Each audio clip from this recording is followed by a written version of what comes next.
Oh, Rollins. And earn that $7K per month. You know what's interesting is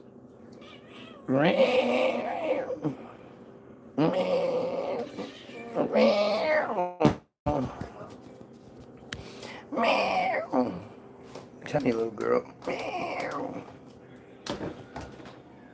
threw a bunch of catnip all over. The cats are freaking out.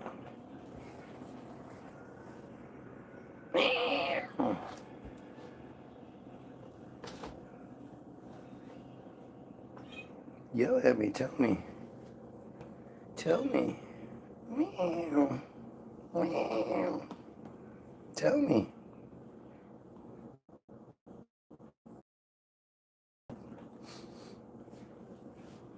I'm just waiting for people to show up anyway, if they even can.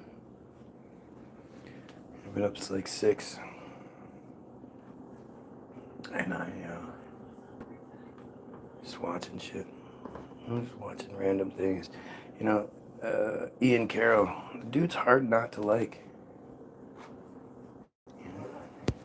He does a fairly good job of what he's doing.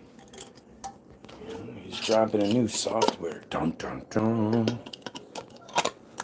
He's dropping a new software that's revolutionize things and make it easier for Goyim to be able to search things out, figure things out. You know?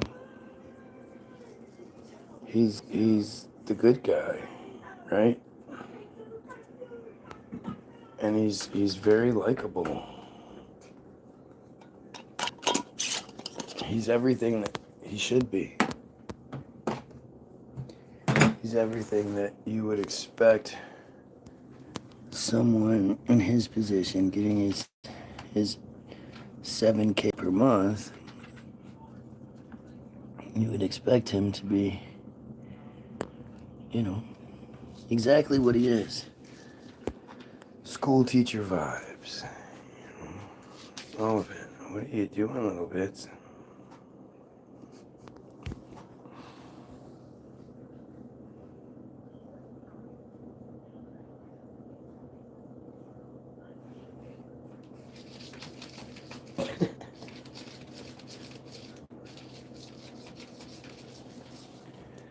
Catnip is a hell of a drug.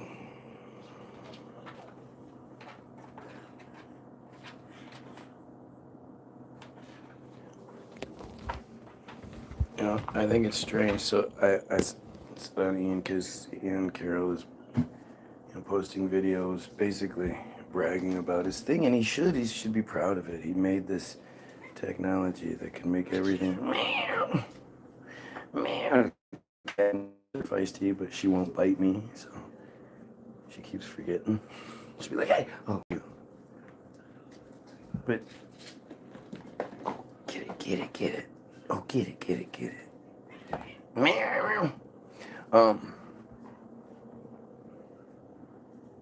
You know, I kept saying to Ian Carroll, like, why don't you use your tech, your web, I think is what it's called. It's called web, but I don't know. I don't follow him close enough. Why don't you use web to see who ended up getting that $7K per month? Let's expose that. That hasn't been exposed yet. And why hasn't that been exposed? Why doesn't anybody even seemingly care? I don't know why anybody else looking for it. No, I in all fairness, in all honesty, I am such a loser. I don't follow anybody. I don't know anybody. Like there's very few people that I actually focus on like that. And otherwise, guys like Ian Carroll, for being a guy who's telling secrets, the Facebook sure does want me to see his videos, because it's like it's interesting. It's like, oh, Facebook has just suddenly become accommodating. Really, Suddenly Facebook is like, oh, you like conspiracy theory videos, so I'm going to start showing you conspiracy theory videos. All right, bruv. Nice one.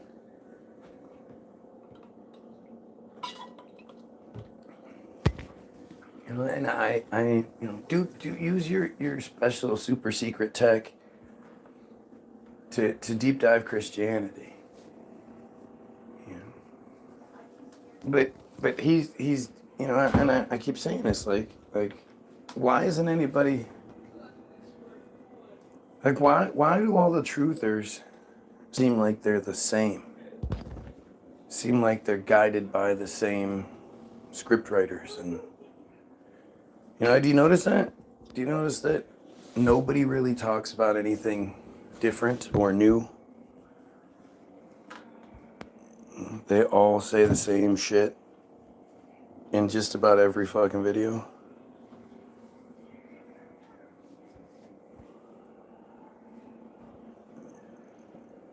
I mean, I learn a lot. Like I said, I'm watching Ian Carroll's videos today, and I'm sort of learning a lot, I guess. Morning.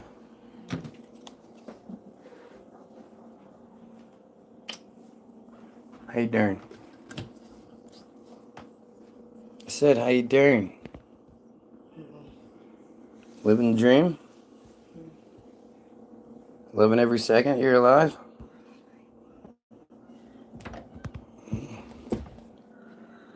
It's too bad you don't have the same cure-all mentality I do.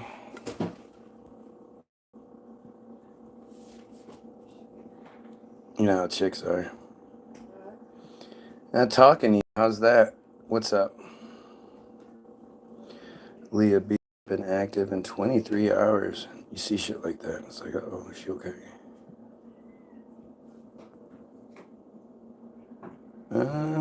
Sha-na-na-na. Make him say, You're awesome. You got your yours wrong. But I appreciate that. Thank you.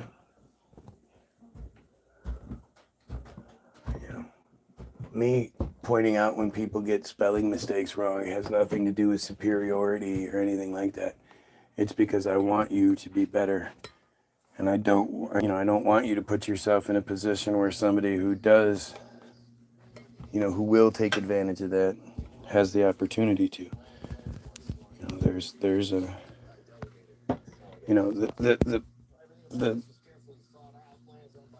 people who are presented as being in charge are forever looking for things to discredit you and justify their lack of action or even intrigue or interest.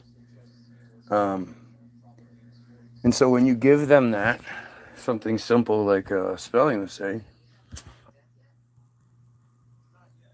as soon as they see that, then all the rest of the shit you say, they're not going to listen to you.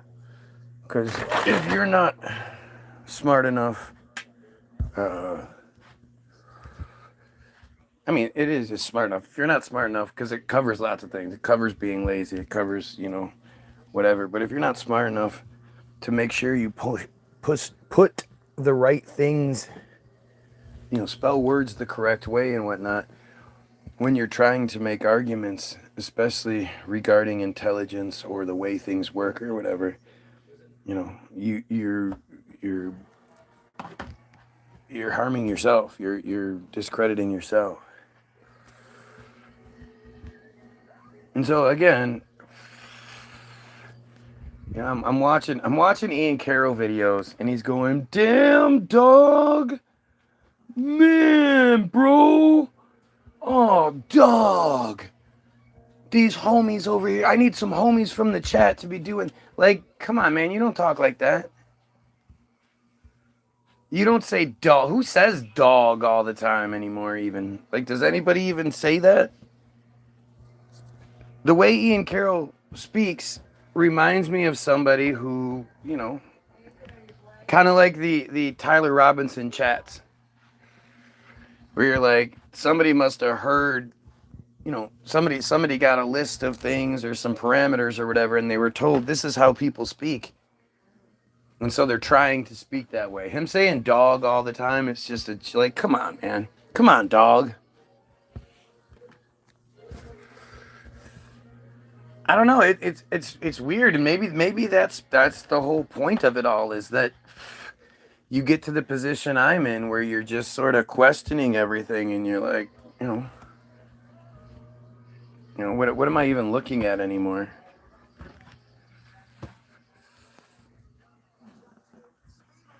It's the strangest shit, man. At this point, I have been disillusioned to the point where I don't fully trust any of them. I think they might be, especially the highest ranking controlled opposition, right? The highest ranking controlled opposition, like your Ian Carrolls, your Nick Fuenteses, they're going to give you a lot of really good information because they have to. They have to be exposing the thing in order to be elevated to the position they're in. It doesn't mean they're 100% correct. It just means, that they are going to be a good source of information because they have to be. Somebody talking about aliens controlling this, that, and the other, especially it's weird too, because 50 years ago, if you'd have told people that alien conspiracies and this, people would have believed that's what's going to happen. Those people in 2020, 25, they'll believe in aliens because aliens are this, that, and, that shit never even comes up anymore. People are so past the aliens thing. It's actually pretty weird. But I think people have caught on to it. Insulting his viewers' intelligence. Who? Ian Carroll?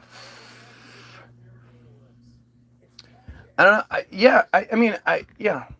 Ian Carroll is he even addresses, like, so I'm watching this video he put out, and he's like, hey, yo, this is your boy, just over here trolling Egyptian airspace, like your boy does. Egyptian airspace at 6 in the morning. He looked 6 in the morning. And I happen to come across this, and it's this flight, and it's this, and it's this, and it's this, and it's this. And he goes into this whole spiel. But it starts with, he just happened to be looking at at Egyptian airspace. That's what he was doing at 6 in the morning.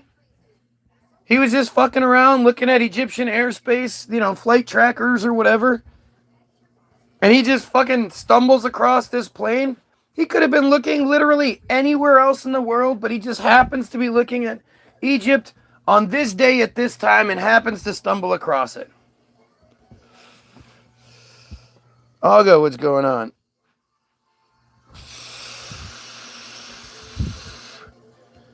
Not your everyday cultist. Sounds like you are. Sounds like you're a typical friar. And that's what I was thinking too, like with Charlie Kirk.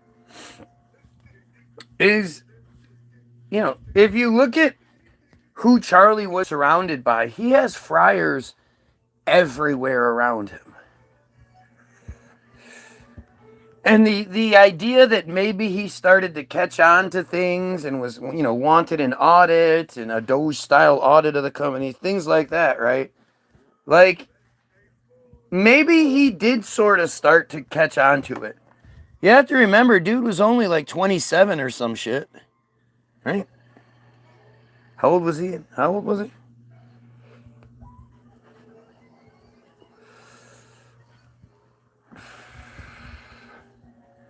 I mean, like, it's possible. I mean, I don't know. I see all these little pieces in everybody. I see when fuck, what's that kid's name? The Haffy kid, Johnson. I want to say Walter Johnson, but that's the baseball player. I forget his name, but he's a Happy kid, and he does, you know, he makes a lot of videos.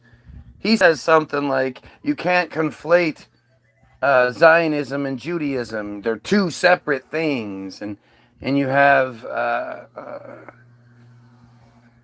you know, lots of them. Ian Carroll does the same thing where you know, I have friar friends, so it's not all the friars, and like you see these little pieces. Oh, Flynn,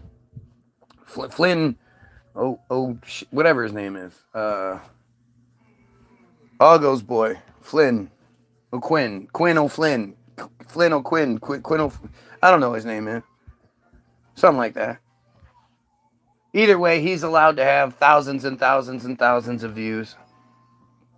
They all seem to be allowed to have huge view counts. But he says, you know, prior to October 7th, I supported Israel. Even after October 7th, I supported Israel. But it wasn't until they were mean to me when I started asking questions and they were mean to me that I was like, oh, that's not, you can't be mean to me. Do you know who I am? You can't be mean to me. Shoot, I'd probably still support Israel if they weren't mean to me. This is what he's saying. And, you know, lots more words, but that's the gist of what he's saying. And you see how all of these people slide in the secret little, you know, the secret little allegiances, especially considering they're all fucking Christians. I prefer the reptilian crap over the alien abuse. Oh, yeah, for sure. You spelled reptilian. Ink, did you? Yeah, the reptilian stuff is... You know, the interesting thing about the reptilian stuff is if you just replace reptilian with Jewish, you get the same narrative, even down to the shapeshifter thing. Just not like literal shapeshifters, but if you say cultural shapeshifters, how many friars, you know, look at the Beastie Boys. The Beastie Boys are considered the #1 hip-hop group of all time.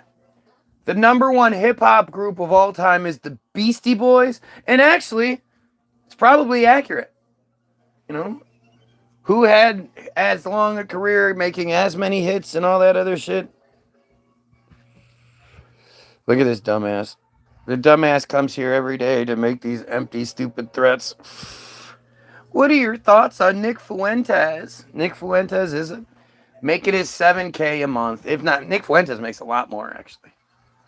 But he probably gets his $7K from Israel, too. Nick Fuentes is a clown. Nick Fuentes is a Catholic.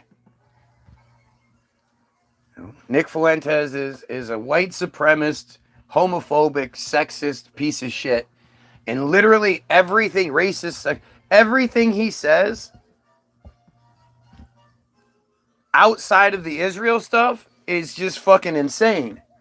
So, when he's saying the stuff about Israel, it just gets chalked into the insanity category. He's more detrimental than he is helpful.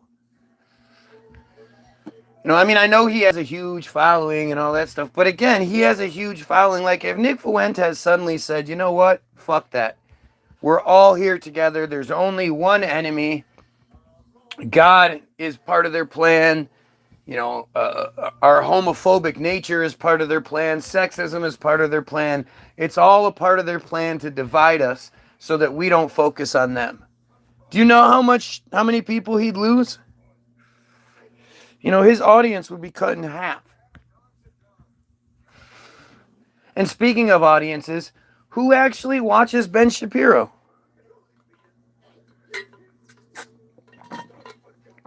Do you think anybody actually, like, do you know anybody that actually watches Ben Shapiro?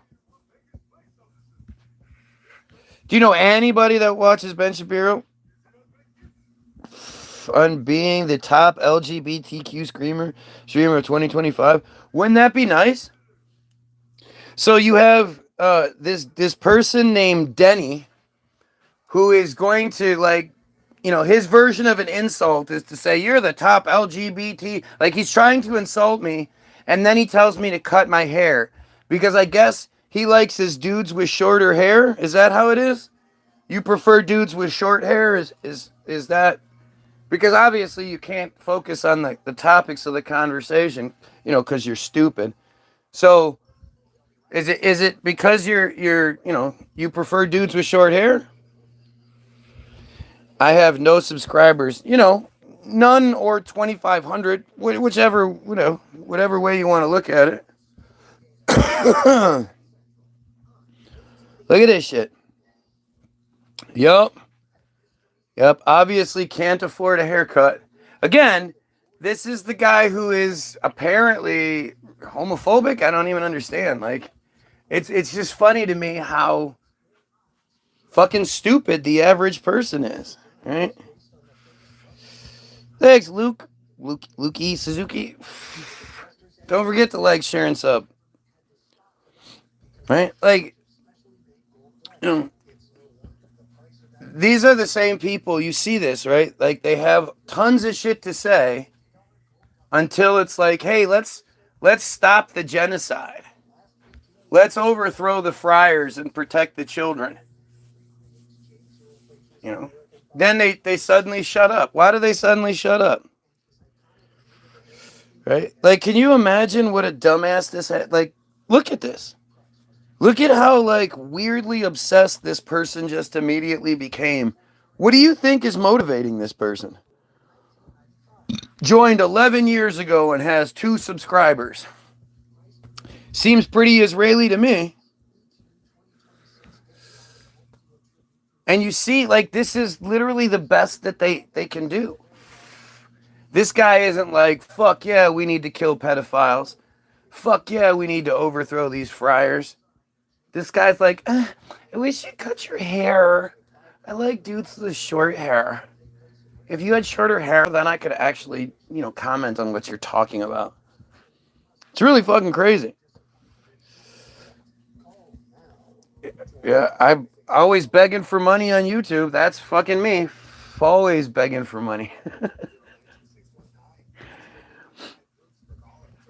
So strange, man. No, you troll people who think we should kill pedos and overthrow the Jews. Gee, I wonder who you are. I wonder who your allegiance is to. Look at this. Look at how much energy is put into me and not the bigger picture. Who do you think is behind all of these fake accounts? Do you guys even understand what you're dealing with here? Lots of people claim censorship. Lots of people, say all kinds of shit. But do you see anything like this? This, my friends, is one of 2 things. But these 2 things are general. These are just small examples of much larger things. But this is the concrete evidence to back up the claim.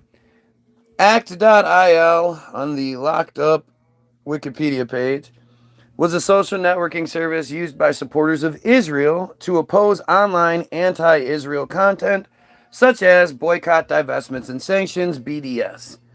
Its activities were referred to as, quote, an online propaganda campaign and, quote, a virtual situation room of pro-Israel experts. It's the part you really need to pay attention.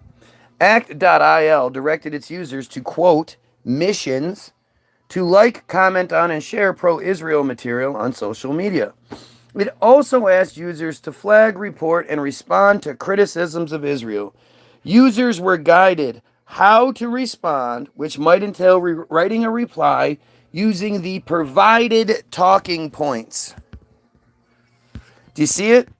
Do you see why so many of these fake profiles not just say the same things, make the same spelling errors? If you switch them out, you wouldn't be able to tell one person from the other. This is why. It's also why you never have anybody come in and tell me, you're wrong about Israel, you're wrong about the friars, the Jews, you're wrong because we're so good because of this, and we do this to help, and we bring this to the world, and we're great. You never see that. It's always the same sort of, weird obfuscation and, attempt to distract and avoid the truth. It's amazing. The app also provided users with ready-made memes promoting Israel's perspective for them to share. By completing missions, users earned points, unlocked badges, and had their scores displayed on leaderboards. Do you get it? What do you think unlocked badges is? You get points. So points are one thing and leaderboard is another thing. What do you think the badges are? The badges are prizes. You know, trips to Israel, new TV, new car, new this, new house, who knows? But this is how they operate. The other avenue is Team Jorge, right? Team Jorge is the name given to an outfit of Israeli contractors specialized in the use of malign cyber activities, including hacking, sabotage, and bot farm-run social media disinformation campaigns to manipulate the outcomes of elections. Yeah, they were only good at manipulating elections. They couldn't just, interfere with a YouTube feed or something. That would be impossible. Now, interfering with elections, yeah, everybody can do that, right? Right? And then how that works? The group was exposed in February of 2023 after an award-winning undercover operation by journalists. First it says from Israel and France, but if you just go down a little further, you'll see that it's actually France, Germany, Indonesia, Israel, Kenya, Spain, Tanzania, and the U.S. So it's not just the first two countries. Coordinated by Forbidden Stories, the organization has been active on paper since at least 2015, just before Trump lost the election by 2.7 million votes. And the AIPAC swamp put him in anyway. And then Hillary was like, all right, I'll see you. And then Trump didn't do any of his promises. Remember all that? Yeah. And boasts of having manipulated 33. Gotta love the 33. If you're not at 33 level yet, then you got some work to do. 33 presidential elections worldwide. Many of them in Africa, don't worry, whites. And in 27 cases with successful results. 82% of the time, this one Israeli organization, Black Ops Israeli organization, decided to manipulate an election, a presidential election. 82% of the time, they were successful.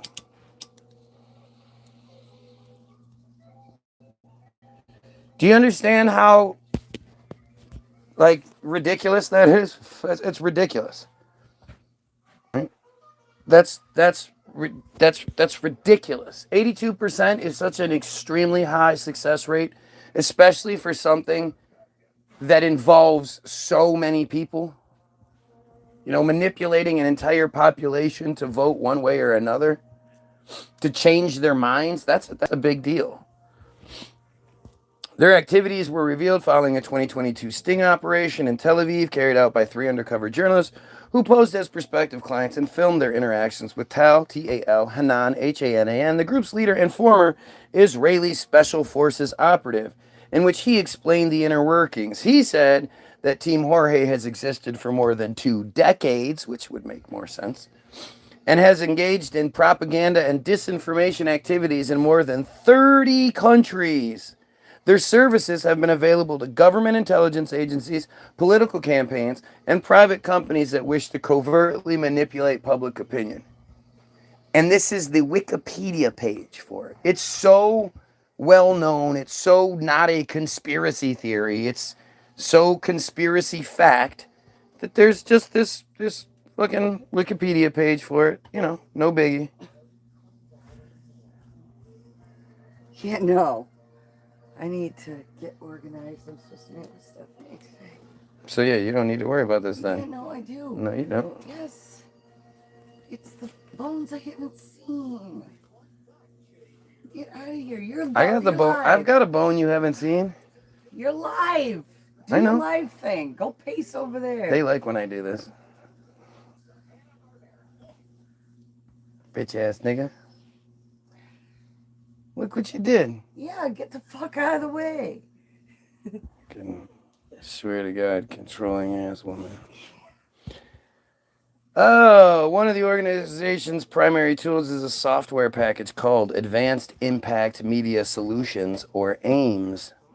The software automates centralized control of thousands of fake social media profiles.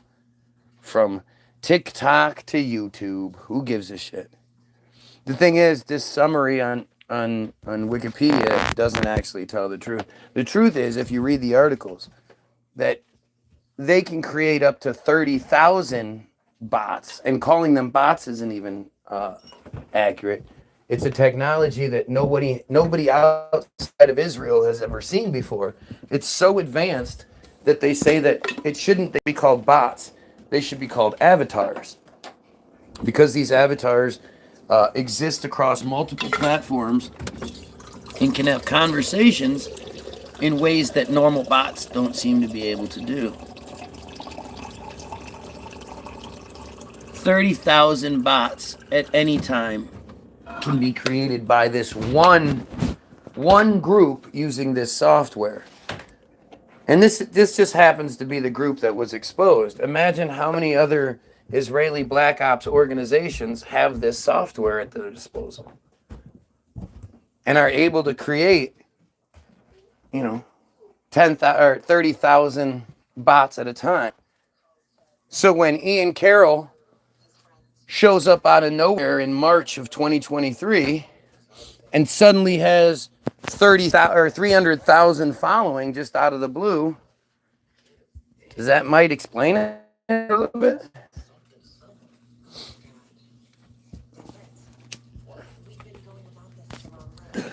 I mean, it's one of these things where I'm more than okay with being wrong. If somebody can show me how I'm wrong, fucking A, I hope I am. I hope I'm totally wrong about Ian Carroll. Out of all of the guys that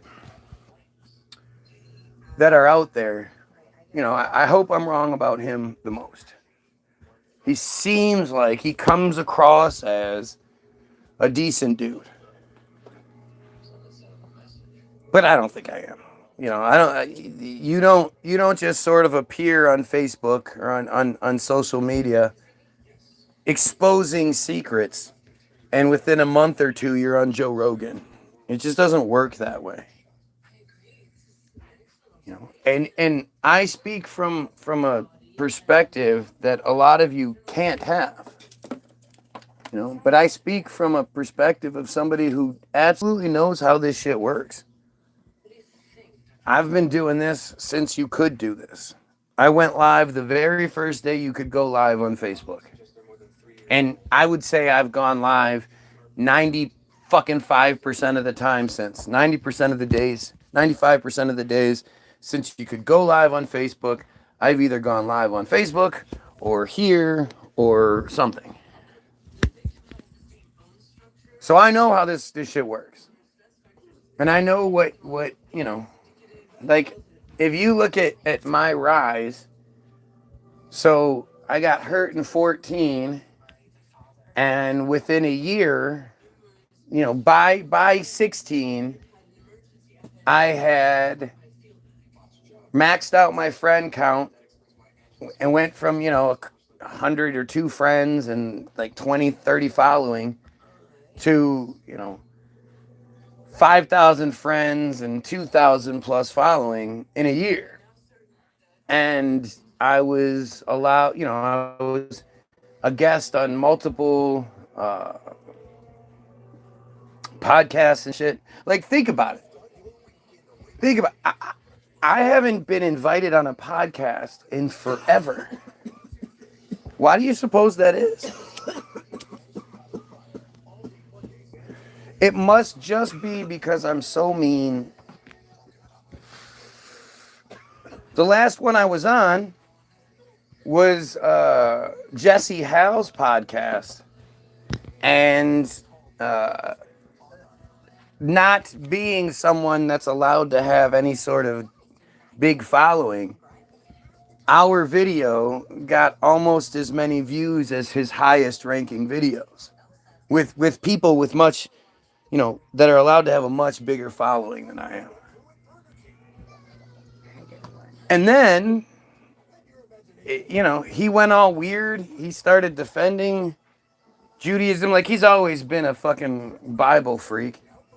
But if you look at who he is now, he goes by a completely different name. He has a completely different character. All namaste Jesse Hell has become a, kind of an asshole. And you just wait, what happened, Jesse? Do you tell people how you blocked me because I talked about religion too much, knowing it's going to upset people? He said to me, why do you always talk about religion if you know it's going to upset people? Because you know it's going to upset people. Right, like, that's why I'm going to talk about it. I want you to have a reaction. If you're upset, that means you're paying attention. You can't get upset unless you're paying attention. And chances are you're upset at what I'm saying, not me. I didn't, I'm not the one that makes the church rape children all the time. I'm not the one that follows the Jewish fairy tale Christianity bullshit. That's you. I'm so devastated. And you're here right now. You lost your family in a multi-vehicle pileup, and you're on YouTube watching me begging for attention? Does anybody believe that? God damn it, Nick, stop! I'm not doing anything.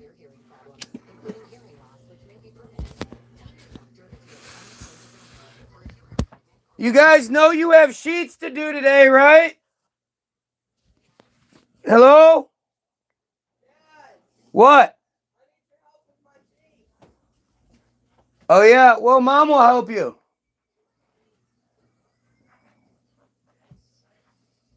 I'll help you. It's okay. Go get started. See what you can do.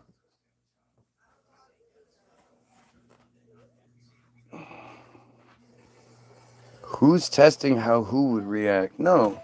No one's testing anything. It's all just bullshit. It's troll bullshit.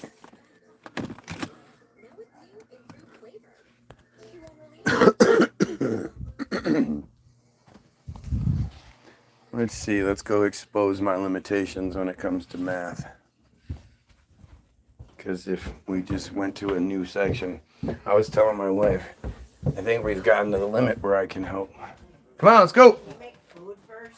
Yeah, please. Why would you guys need to eat? What do you want?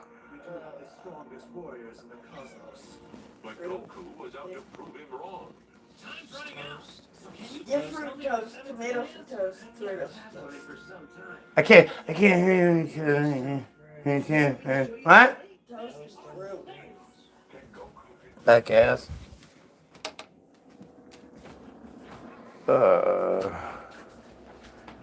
If I lost my entire family, first thing I would do is tune into Guy Williams. Right? You're Y-O-U-R like a sadist. Yeah. And you're Y-O-U apostrophe R-E like a fucking 5-year-old, I guess.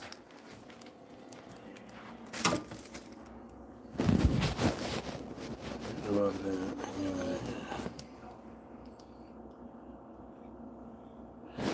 There's some kind of madness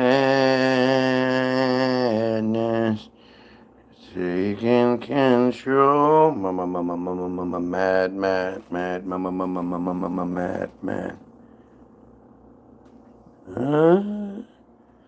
Have finally seen the light.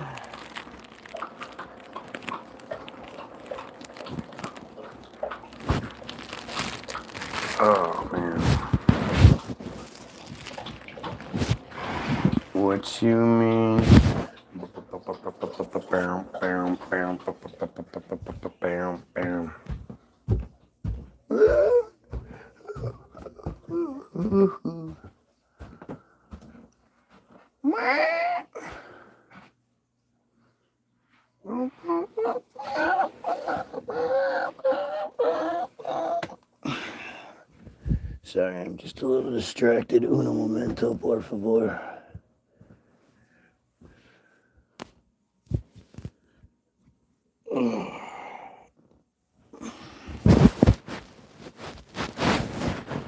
I always wonder, like, how many other people actually... Because I don't see this shit, right? And so many of these guys, like, they go live on a much better platform than I do. But you know what? You're going to have to talk to the fat girl for a minute.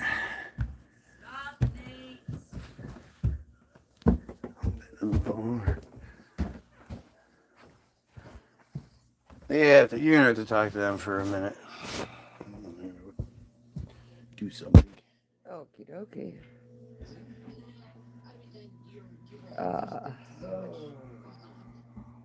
Sorry, I'm just finishing this form.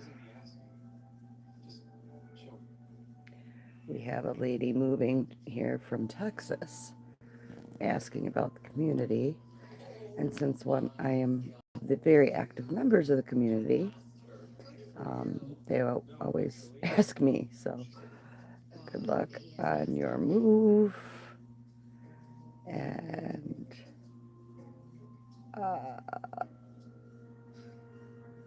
feel free to reach out when you get here. I'd be happy to show you around.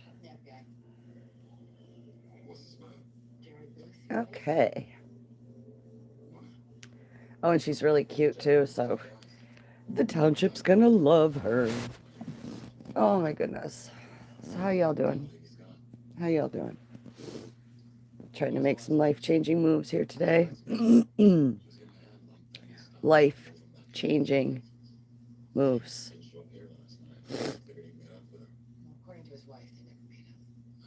So let's see. Are you ready to transform?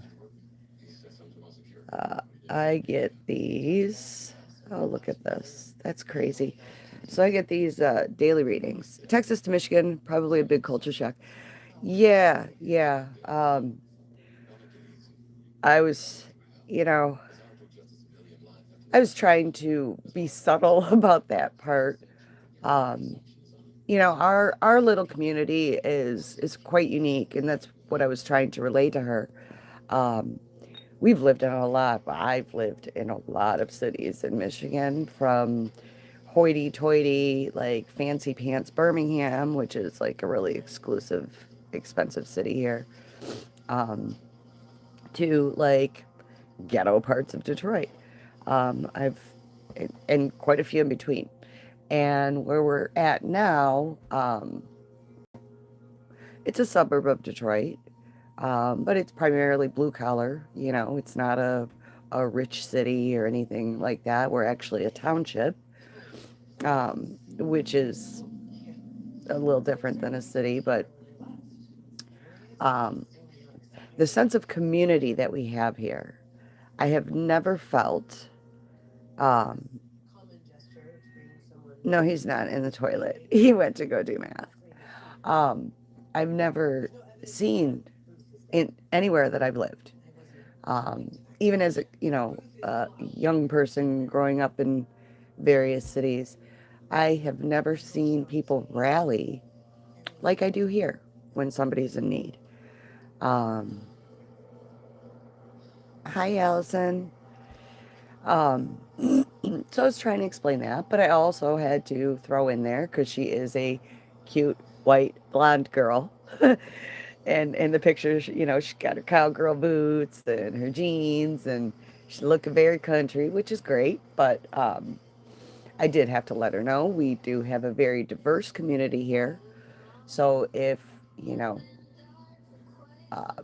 you are uncomfortable by people of color, you know, and not open to all types of relationships with humans, this might not, you know, be the best township for you. You know, you might want to go check some of the other places like Howell. Those of you that don't know Howell, it's the KKK capital of the United States, actually, of Michigan for sure, but that's where all the grand wizards and whatnot are from, which is really crazy because it's like 45 minutes from Detroit. But so I was trying to explain that. Oh, thank you. I feel like I'm looking very old, but whatever, working on it. But no, like seriously, this township. I mean, I have put up, you know, I'm in all the Redford groups, and I've put, thank you, honey. I've put posts up about neighbors' houses burning down, and had my porch literally filled with donations for like 3 weeks straight. Um, you know, they'd fill it, I'd bring it in, sort it, get it to the people, go back out, porch is full again. Um, we had elderly neighbors that both were in the hospital for different things, and the township rallied around, and you know, I reached out and said, hey, can we like do a food train for these people? Neither one are going to be able to cook, they're going to need some rehab. And you know, these we had these people fed for like 2 months. It was fucking amazing, you know. um, I do a neighborhood Easter egg hunt, and when I say neighborhood, our neighborhood's huge. It's like a square, let's see, this part of our neighborhood's 1 square mile, and then the other one is almost a full square mile. It's kind of like the same neighborhood, just intersected by a 7 mile, a main road. Um, but you know, I do this big Easter egg hunt for all the kids. We go to the school in the neighborhood, a big soccer field, a couple of soccer fields actually, and the amount of people that come to me and bring eggs to hide, or little goodies, because I always do like whatever kids find the golden eggs get to come and trade it in for a fun prize after the hunt. Um, and just people just bring. I had somebody yesterday, or not yesterday, last year, bring a big box of coffee from Dunkin', for all the parents, you know, with all the accoutrement, the sugar and cream and blah blah blah blah blah. Um, so the people here are pretty fucking amazing. Like it's shocking for a township that, you know, the gross annual here is probably like 50, you know, the average 50,000 a year. It's, you know, people don't make a lot of money and live here. Um, and I think, you know, it's humbling. And I've lived in cities that, you know, the gross annual is even less. Like I said, I've lived in some very questionable areas of Detroit.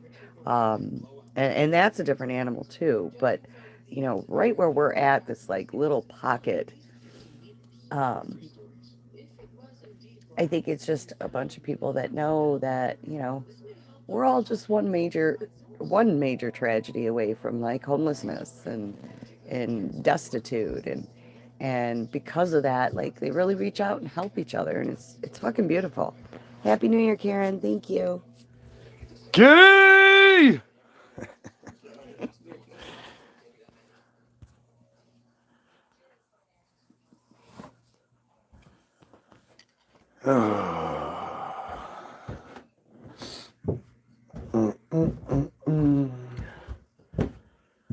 Big coat. Karen, what's going on?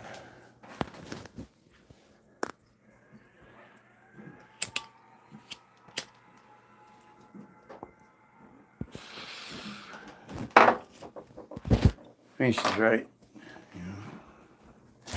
That's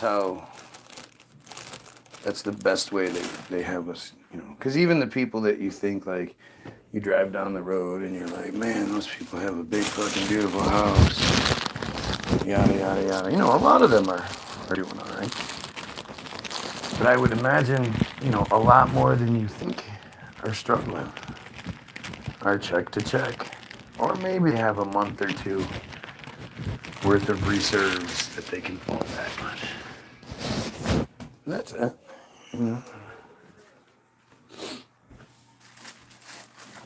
There's a couple of things lately that I've really been sort of stuck on, and watching Ian Carroll definitely reminds me or highlights my shortcomings. Because, man, what I wouldn't give to have a proper team, to be able to pay someone like a Karen even to be a researcher or the internet. Like, there's a whole team behind Ian Carroll at this point. There's a whole team behind Nick Fuentes, Stu Peters, and any of these guys. It's not just one guy. And,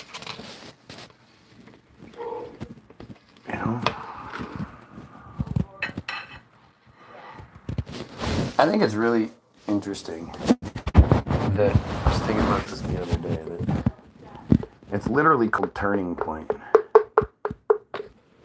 Like, it didn't necessarily make sense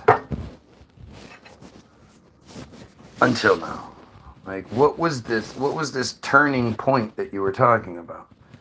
Were you trying to say that the organization itself was a turning point in American history? Because it really wasn't. There's nothing special about Turning Point USA, or Turn Point USA, whatever it is. There's nothing special about it. Charlie wasn't even that special. Matter of fact, 90% of the people that utter his name today didn't know who the fuck he was prior to his shooting, or maybe had heard of him but didn't know much about him. I had been actively hating that dude for a little while. I can't say I was, it was some long-term hatred or anything. It wasn't like that. Because he wasn't much. I mean, why would I have cared about what random white racist guy has to say? Why would I put energy into random white racist guy? But I did, I did notice that he was allowed existence. He was allowed popularity, right? He was allowed to have success and make a lot of money from being just a person who talks about things. And really, when you look at Charlie and what this dude actually did and said, he was a motherfucker. He was just an absolute motherfucker. You guys said you wanted peanut butter and jelly, right? Yeah. Because that's what I made without thinking about it, so. On autopilot.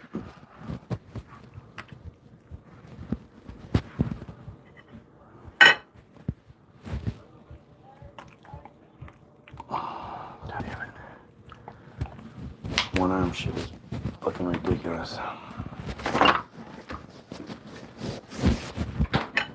Like, as compromised as I am, I can still use it.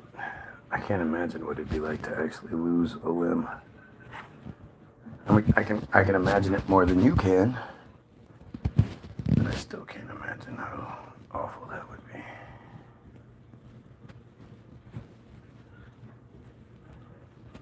I mean, it's weird, like, you don't think about it, but, like, that person that gets in a car accident and loses a limb or worse or whatever,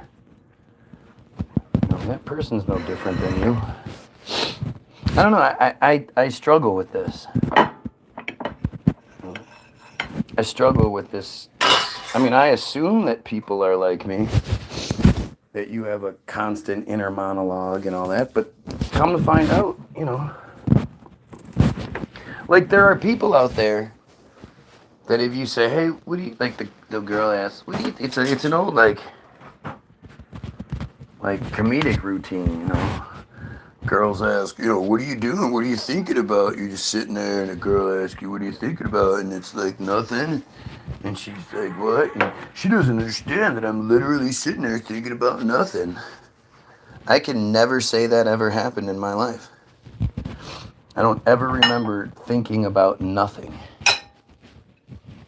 I'm just you know. It's like static or whatever. It would be nice, I guess, at times, especially at nighttime.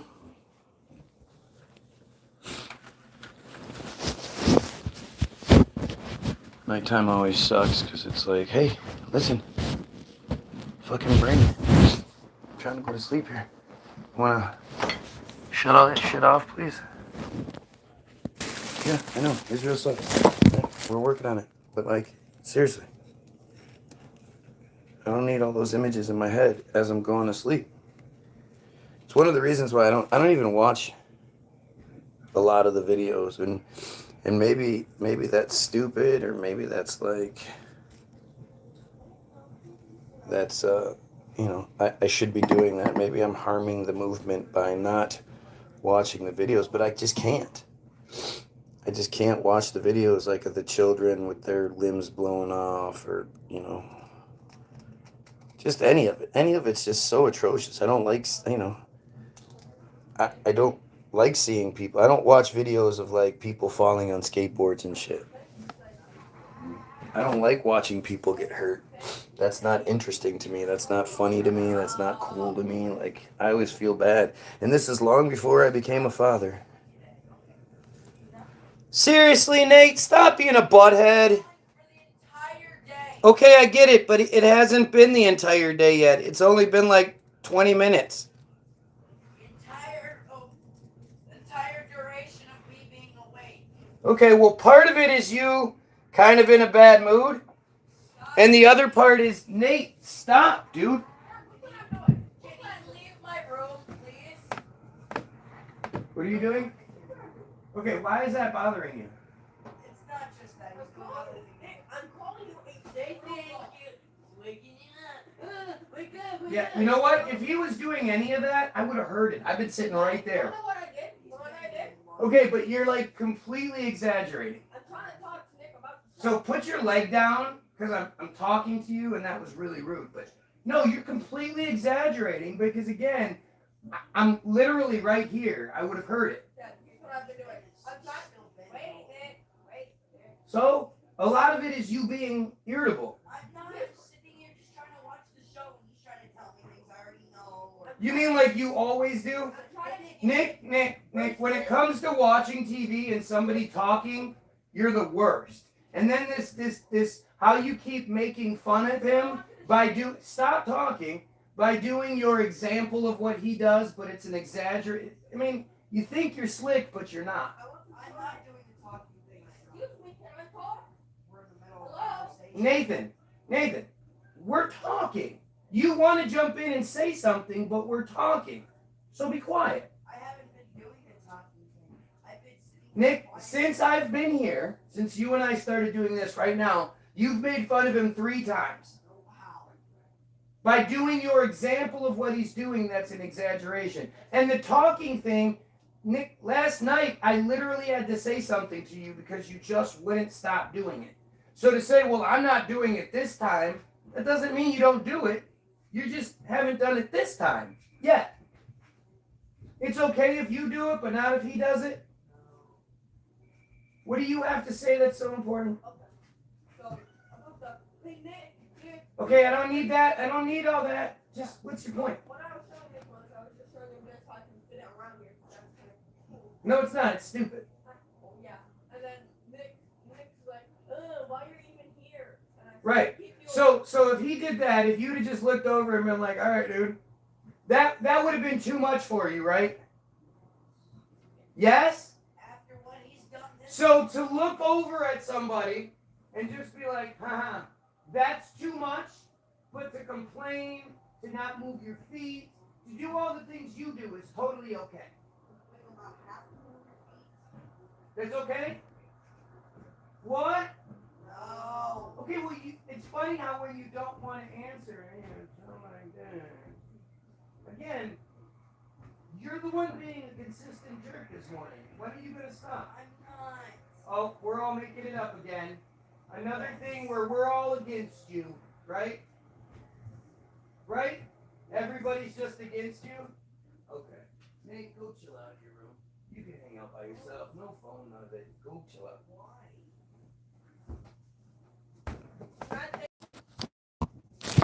Man, it's doing the reconnecting thing. Connecting. What do you need? A hug.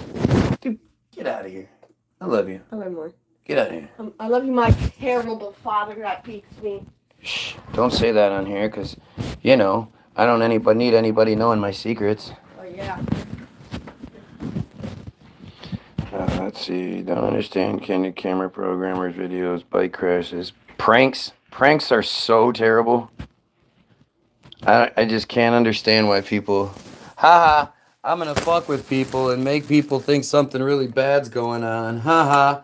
And then when they have a natural reaction, they get upset or something, I'm going to make them feel bad for it and then blast them all over the internet. That's so awesome. Gosh, I wish... Don't do that to me, of course. If you do that to me, I'm going to get upset. But I'm going to do that to other people because that's funny.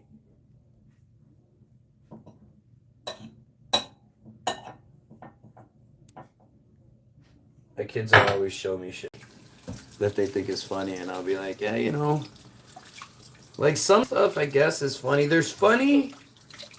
There's like real funny and then there's lazy funny. And usually when it comes to the Friars, it's lazy funny. But it's like, you know, if you're making fat jokes, like you got a fat comedian who makes fat jokes. Like that's, you know, that's just lazy. Or Brian, what's his name? Not Wee Man. The guy that everybody thinks is Wee Man. The comedian who's a little person, a midget, whatever the fuck. You know, like,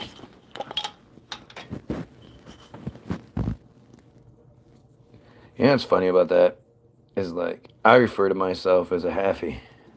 I don't expect anybody else to say that, but that's how I refer to myself, and I'm not going to get upset if people say something to the contrary.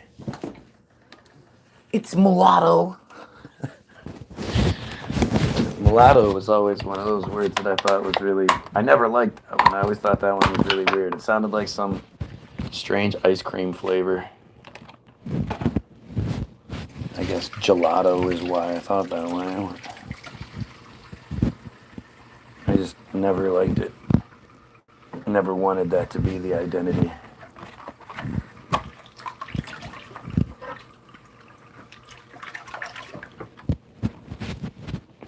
Karen, why do you keep getting kicked out?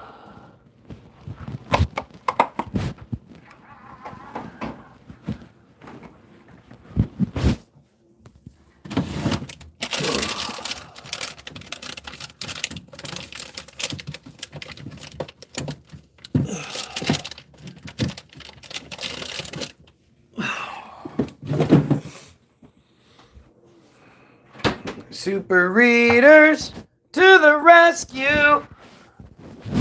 Do you guys notice? You guys ever watch that show Super Y? So, my kid really liked Super Y when he wore a younger man's clothes. Oh la la da da da.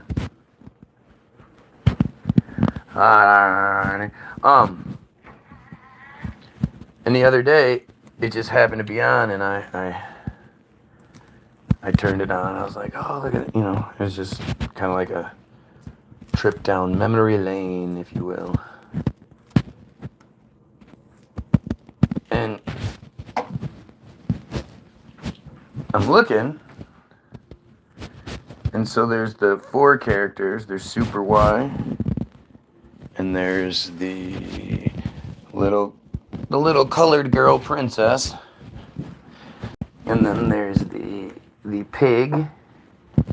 That's the builder for some reason, because you have a pig in there, and then you have the girl in red. I think her name is Red, actually. I don't remember. But she is the adventurous sort of tomboy chick with the roller skates. So, whatever, right? But if you look, working together, power to read. In the perfect line, find a super story, answer with super wine. You guys know what's up. But here, check this out. I just want to show this real quick. So,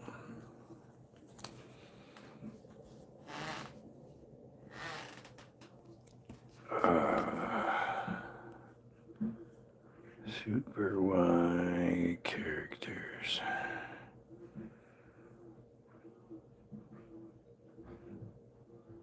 Red Riding Hood. Oh, that's interesting. So they show all these images, and then Red Riding Hood. Why is Pig is hidden, but Red Riding Hood chose not to show her full image. Now, that is her image. Can anybody tell me what they focus on when they see this image? I'm going to leave this up for a second. And you tell me what part stands out to you the most.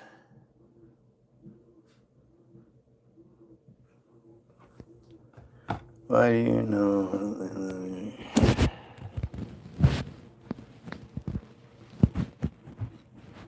Can anybody tell me what I'm seeing? Tell me why I'm crazy. Come on, tell me. Does anybody else see it? Nope, not the eyes.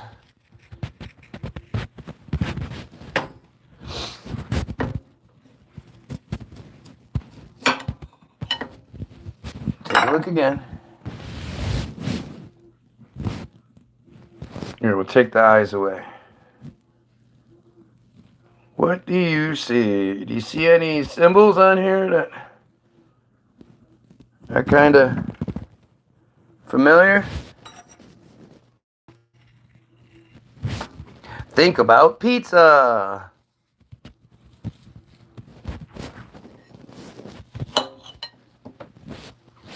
Did you guys not see the pizza gate? There you go.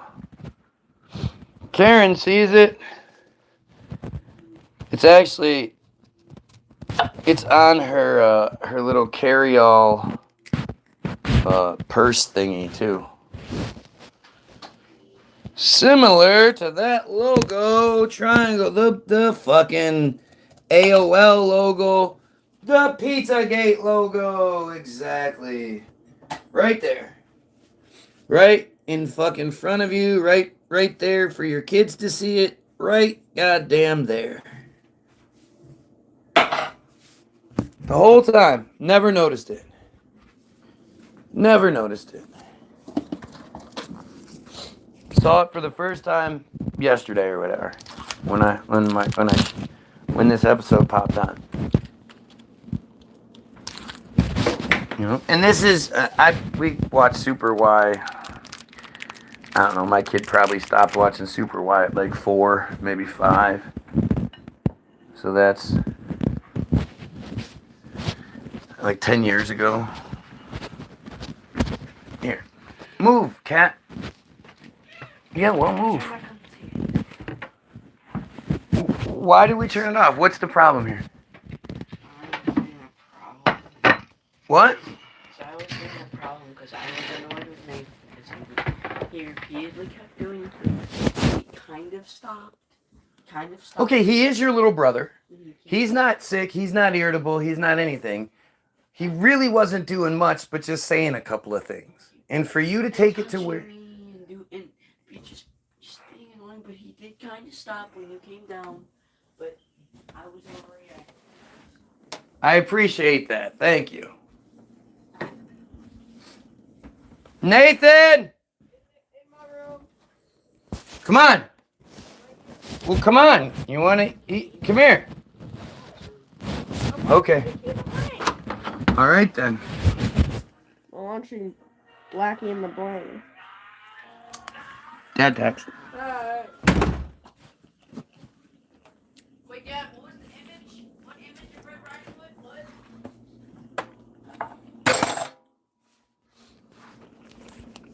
What? Dude, you don't need to know any of that shit. Just be normal. It was the show I literally watched. Just be normal. What do you care? What image are you talking about? Like, what's the first image? On her belt buckle. I can't see it. It's a well-known logo. It kind of looks like a swastika, kind of. Not even a little bit does it look like the swastika.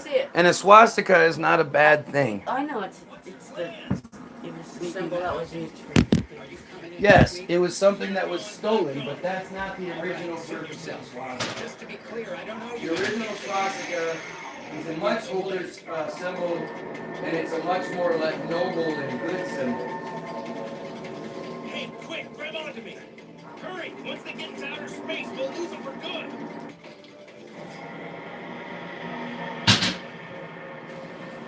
Zeke, what do you see? All right, so does that now that I told you that matters now, right? Yes. You're like, oh wow, I'm so in.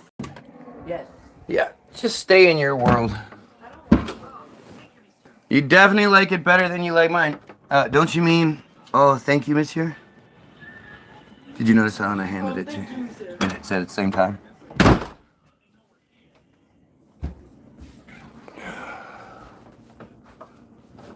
Yeah. No. I want my kids to think the earth is round.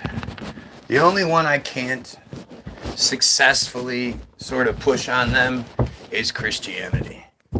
And I'd like to just for a fit-in sort of thing, but I think Christianity is very dangerous. I think that the belief structure itself is very dangerous.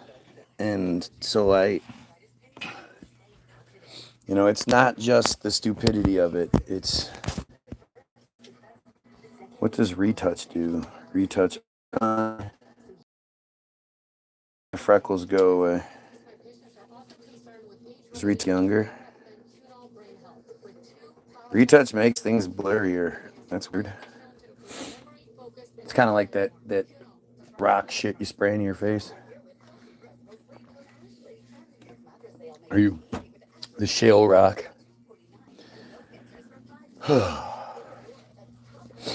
The programming is dark, and the biggest is dark is the biggest humanism I think I've ever written, sadly and madly. I don't know what that means. Why is T-Pain such a big star? Like, still? T-Pain, the guy that used to wear the Mad Hatter hat. T-Pain, whose claim to fame is auto-tune. Why is he still such a big deal? If you notice that commercial, he has on a big thick gold chain with a bezel on it that's an upside down triangle. I'm sure it's just coincidental. I mean, seriously, what do we... Do you see this?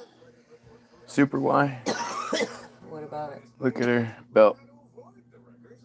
Ah, that's crazy. That's the Pizzagate. It's very similar to the Pizzagate logo.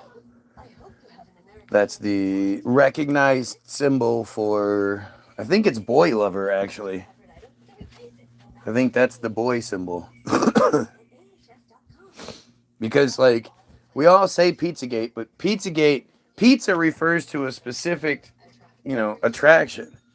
Hot dogs and there was all sorts of other things mentioned. Not necessary with manners, morals, and family unconditional love. That does the best prepare them these days. I mean, I definitely think like tough love is a big deal too. Like you know, tough love prepares them for what the world is, because the world is tough love. The world isn't going to treat you like your parents do. Now, luckily for them, they're good looking, so they're going to have a better, you know, a better life than if they weren't. Like if you're not good looking, I feel so bad for you.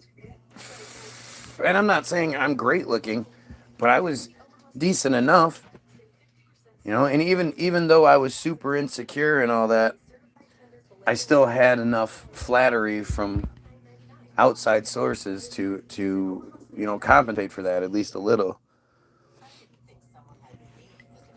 Karen, you earned a symbol.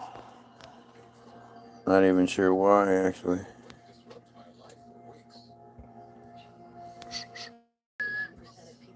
That was weird.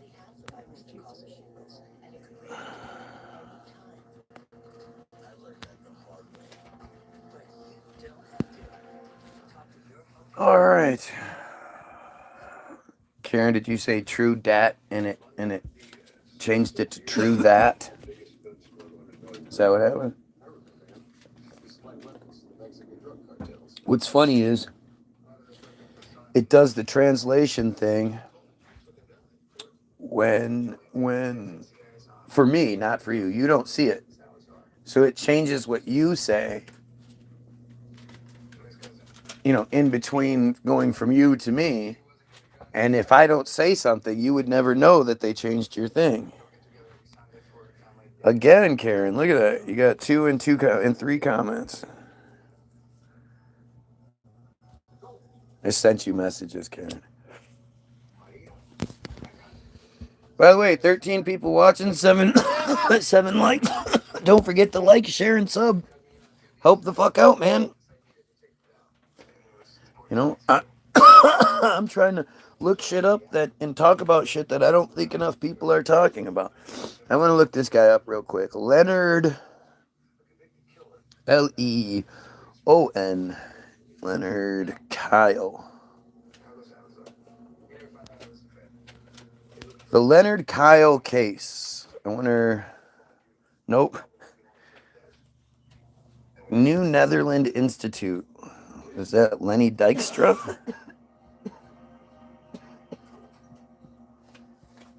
Yeah, that's a baseball player. That's right. Lenny Dykstra is a baseball player.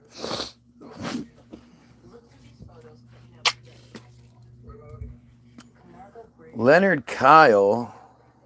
Let's see. Brain implant. So I can't actually find anything on this outside of like Facebook stuff, which this phone doesn't have. So the dark legacy of mind control. This is snippet. No, this isn't it. All right, let's try this. Leonard Kyle tin a foil hat.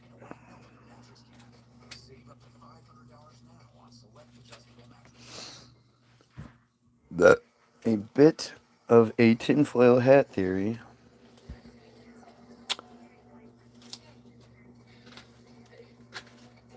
So I can't. It's not really letting me look into any of this unless I sign in with this bullshit, and I'm not trying to do that. So this guy Leonard Kyle was a man who had a brain implant. Okay, Leonard Kille. Let's try that.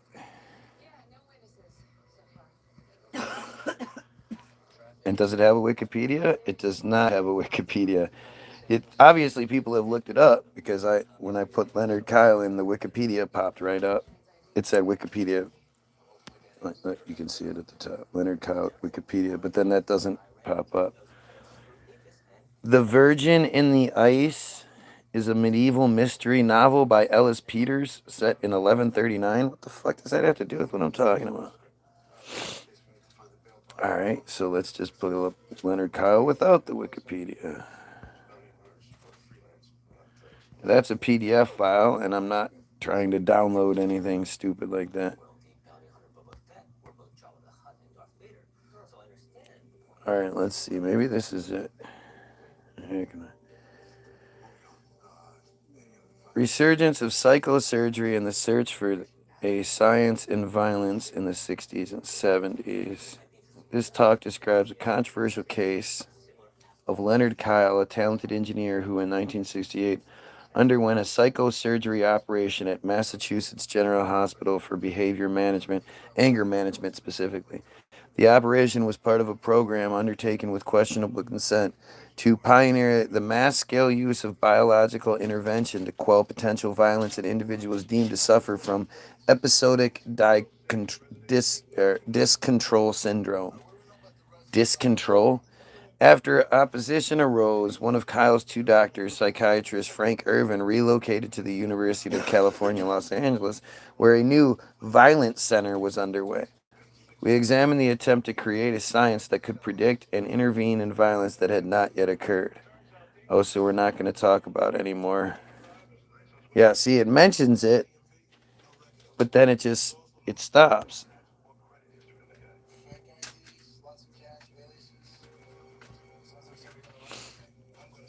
Leonard Kyle Archives. From mind control experiments to taxpayer-funded black magic to housing Nazi scientists in Boston Harbor, the Commonwealth has unparalleled dark side to its noted innovation legacy, with many shadows leading to today's technological titans. Massachusetts, with a concentration of colleges and the presence of elite institutions like Harvard and MIT. That's the end of it. That's literally all I can see. It just stops right there. It literally just stops right there.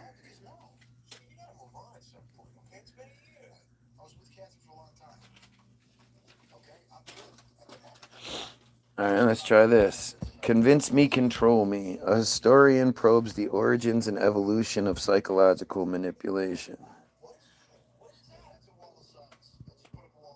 This is an article that was written by Katie Joyce.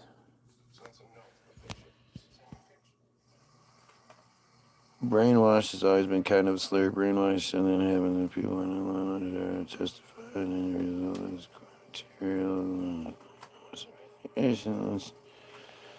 again, the territory occurs for feelings vulnerable. Programs such as MK Ultra and SIR were created to define and prevent mind control by enemy agents ultimately became a playground for experimentation involving hallucinogenic drugs, hypnosis, sleep deprivation, and psychosurgery. Lemanoff is at her best, strongest when telling the strange tales that emerge from the confrontation between fragile individuals and malign technologies.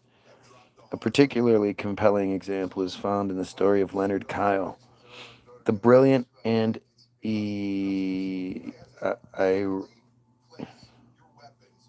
IRASCIBLE. What is that? What is IRASCIBLE, chubby girl? What word is IRASCIBLE?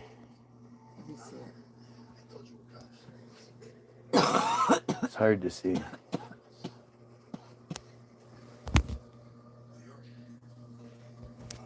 Erasable.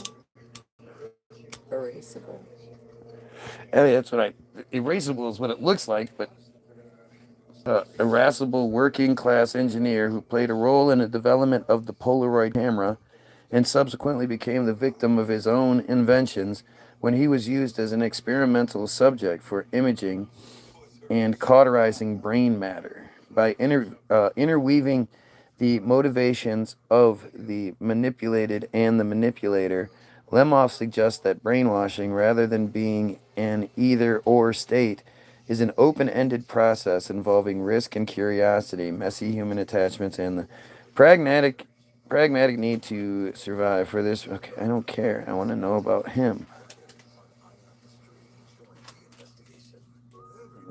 Patty Hearst kidnapping. So we're just not going to talk about it.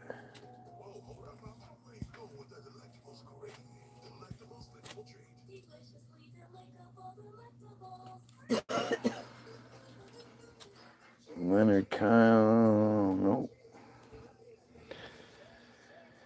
Anthony Leonard Kyle personal appointments, not who I'm looking for. Brain experiments. Jane tells us about Leonard Kyle. This keeps coming up with Facebook. I don't want to see a Facebook. Leonard Kyle, the Brevity blog.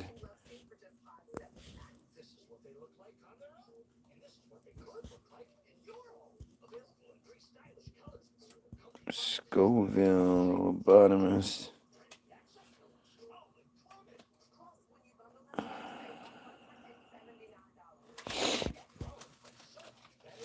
Nope, this isn't it either.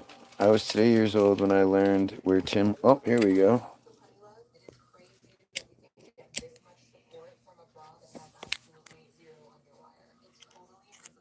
Channel enough. A lot of like recent history, but tinfoil hat. A guy named Leonard Kyle, Kiles. He had patents on like Polaroid camera shit. Okay, he was a smart guy. Thought his girlfriend was cheating on him, and he would fly into rages and was seeing a therapist. Bad luck for him. This therapist was a CIA guy. Yeah, Delgado. Those old things with the bowl where it doesn't charge because they're putting it's a chip. You know, the brain chip has been invented a long time ago. So they put this in this guy's head without telling him, a brain chip, and then it turned him into. I mean, it just fucked him up. Okay, and he ended up in a booby hatch, and the pain from because microwaves have to be transmitted to his chip. So the pain of that in his brain made him put metal trash cans on his because he's smart. He knew science things and what they were using, even though he was in pain. And then they started letting him use aluminum foil around his fucking head. And that's so we get the term tinfoil hat from a guy the CIA mutilated and fucked up. And now we say it as a joke. Do you see how magic works? I mean, I've been saying it for the longest time. Like, what if tinfoil hat is actually, by calling us that, that's their way of preventing us from using it like we should? Yeah, isn't that strange that there's a comedian suddenly out of New Zealand named Guy Williams? So if I go to look up, the trending thing to see if my name's being searched, like in my entire life, outside of the actor who is totally irrelevant by now, suddenly there's this guy out of New Zealand who's a comedian. So if you try to, you Google Trends me, Google Trends, damn near everything that represents me is stuff that, other than submarine. Let's look up submarines are not real.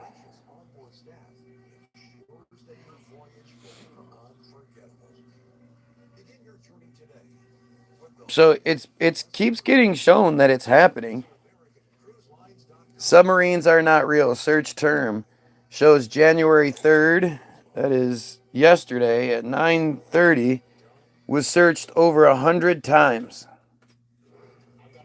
Yeah, this is the numbers 25, 50, over 100 times. And then if you and then if we go like worldwide, then it says that it hasn't happened anywhere. When you say worldwide in the period, let's go past 30 days, it shows it hasn't happened anywhere in the world. But then if we say United States, oops, Uruguay, that's not what I wanted.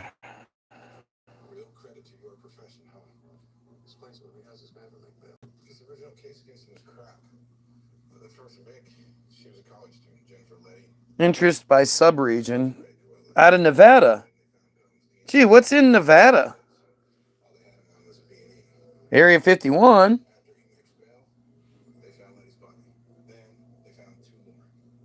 Let's try the past 12 months.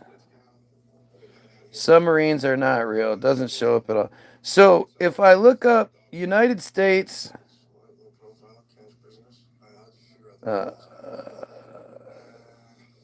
past day, now it says it hasn't been searched at all. So what's it?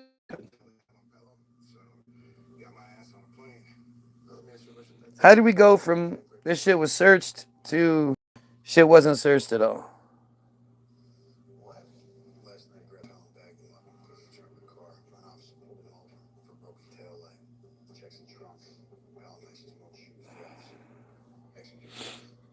So if we do Guy Williams,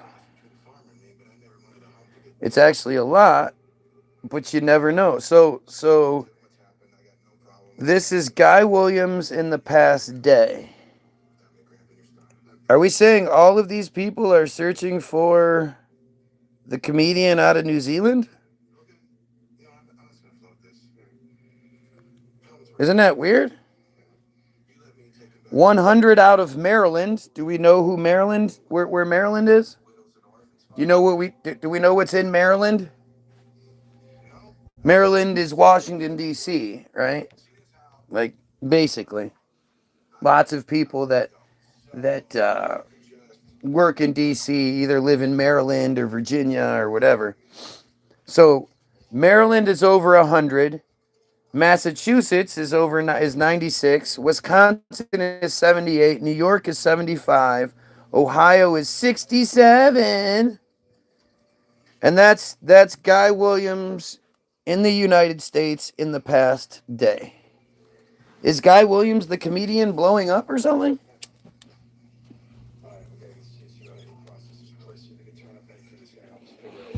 Why is Guy Williams being searched for? Let's try.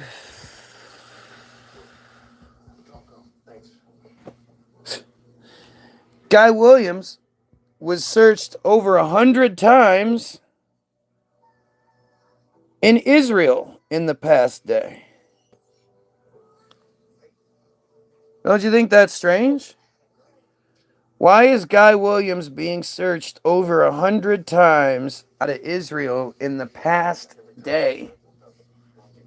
Again, is this because that comedian is so popular? The Bowmans, but why would the Bowmans be searching me? They know me.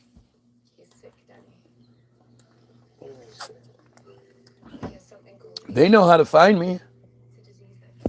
In Israel, what the fuck? Well, again, there's that comedian.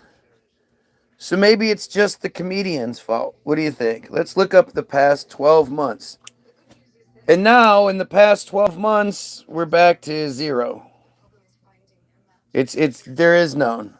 Your search doesn't have enough data to show here.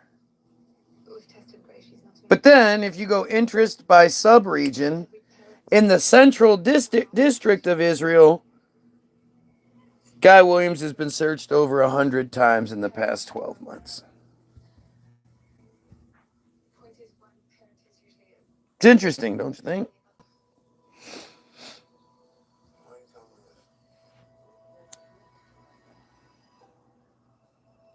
Nothing in the past hour.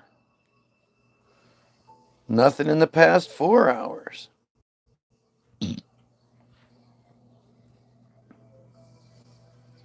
Now, if we say the past day, oops, something went wrong. Please try again in a bit. Are you guys seeing this? You think this is just coincidence, right? This is just coincidence that I then searched it again. It says, oh, something went wrong. Oops. Try again in a bit. Oh, now it's saying that at 9:40 p.m. And between 10 something, there was actually more searches for Guy Williams out of Israel in the past day. What do you think that is? You think that's just coincidence, isn't it? Yeah, it's just coincidence.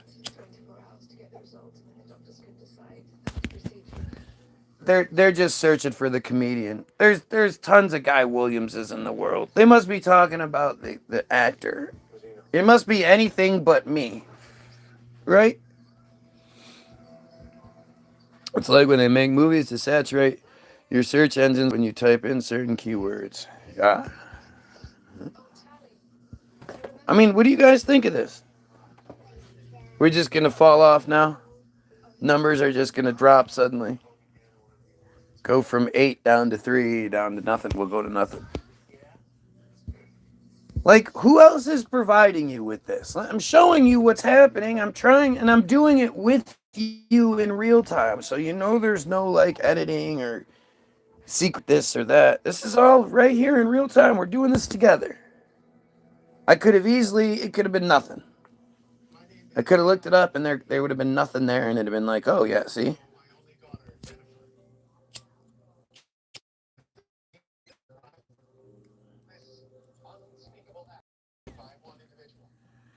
You know, and it might not be very much, right?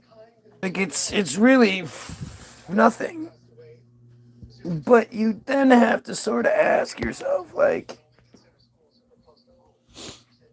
I mean, you know, I know there's going to be lots of other people that are going to be a lot more popular than me when you search. But why am I at all popular? I mean, I have 9 viewers, 8 viewers. I'm nothing, right?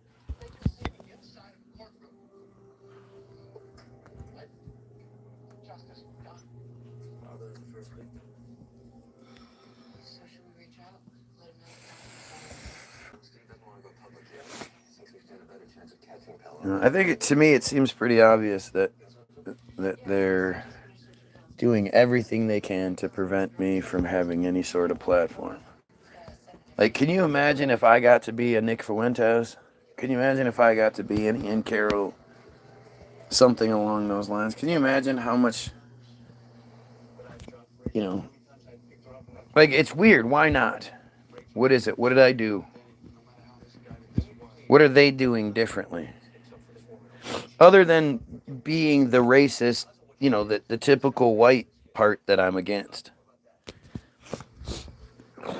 Other than being moron Christians, Catholics. What else are they doing that's old?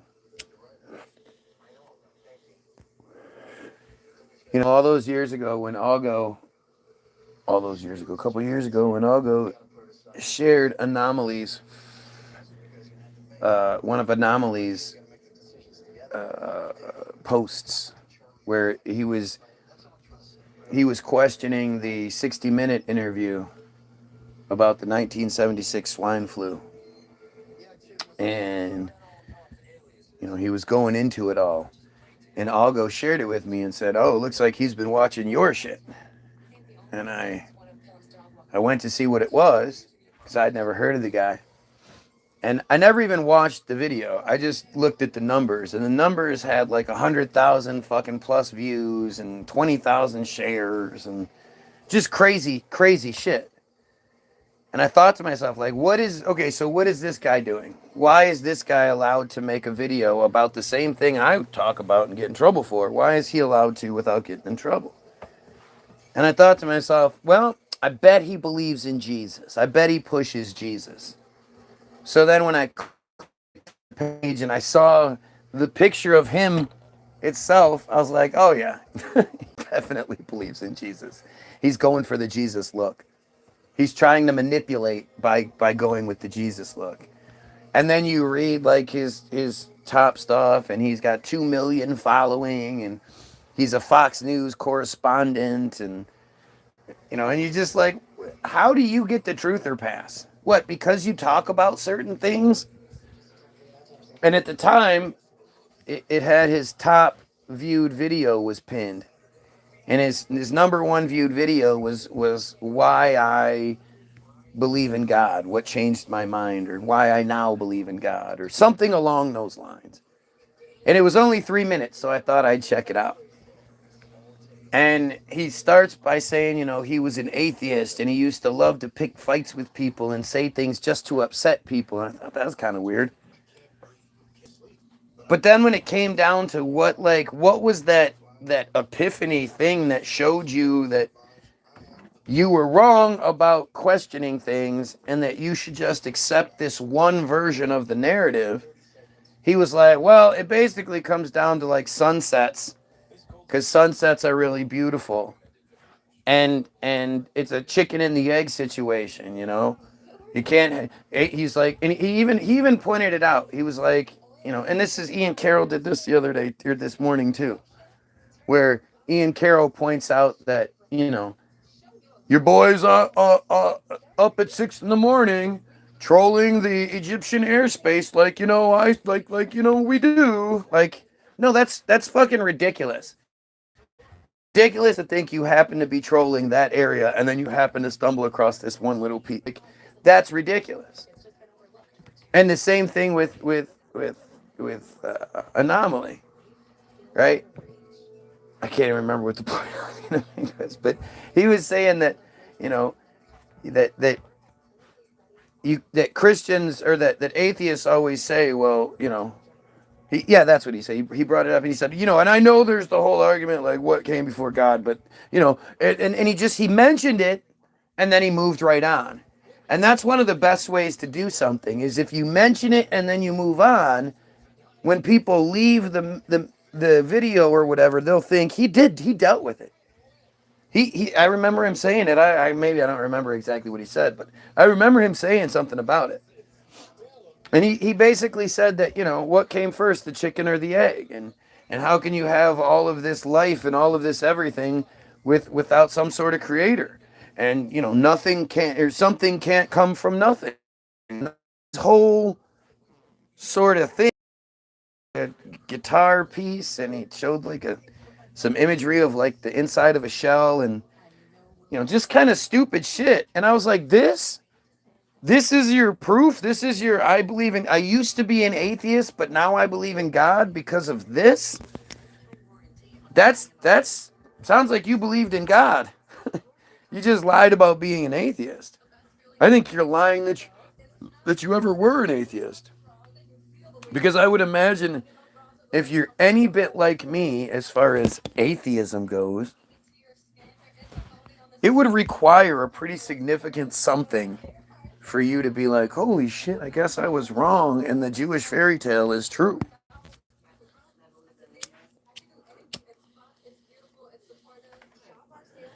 But, Anomaly's not going to be a Fox News correspondent that's allowed to have 2 million following if he's going against the grain. If he's saying things he's not supposed to say. I mean, dude, look at the Erica Kirk thing. Look at everything that's happened, Charlie Kirk-wise, Erica Kirk-wise, since this shit happened. This broad is so fucking fake, and she's clearly Jewish, and her entire narrative is fake, and her parents are fucking, the whole thing is, it's just so obvious. I don't even know what we're, it's just like every other part of this. At this point, I don't even know what the argument is. What could anybody possibly say to override this and be like, what the fuck? I don't want any effects. To believe what they're telling us, the world is a stage. Yeah. Yeah. But it's all just manipulation. At this point, how do you even know that like when I say think of the world, you think of your globe, and then you think of your continents, and you think of, and you fly across from one ocean, cross the ocean from one continent to the other. And how do you know what any of that shit looks like? How do I know Michigan looks like a fucking glove? I mean, I know you can drive it and you can get an idea of things, but you don't fucking know. And especially you don't know any place that you've never been to, which is most of the places. One big soap opera, and most people believe it. I mean, at the end of the day, everyone, every single person, me included, we choose what we believe in based on what we like.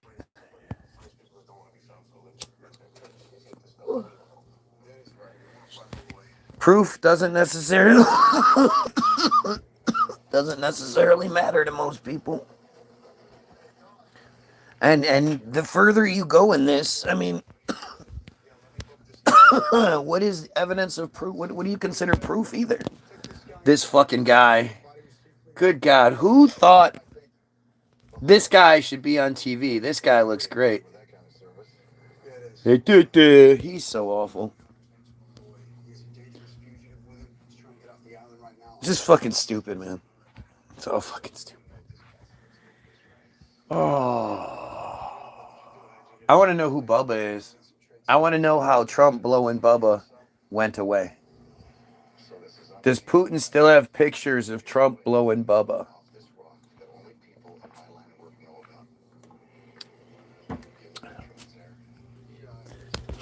How is that gone away? I mean, I get it. They keep giving us shit. This Maduro shit is insane. And it's so cool and then fucking weird how quickly the whole shit falls apart anymore. Like, the idea that Maduro had been speaking out against Israel, Trump spends fucking New Year's with Netanyahu. Netanyahu's the guest of honor and all this. The White House has 3 different Hanukkah celebrations. 3 different Hanukkah celebrations at the White House, all paid for by taxpayer dollars. And Netanyahu leaves, and then right away, we're doing what Netanyahu said we should do. Netanyahu was the one that said we need to oust this guy. He's got Hamas. He's bringing drugs into the United States. That pardon that we were talking about, Chubby Girl, remember the pardon we heard about? What? Remember how we kept saying what was the pardon that Trump was talking about?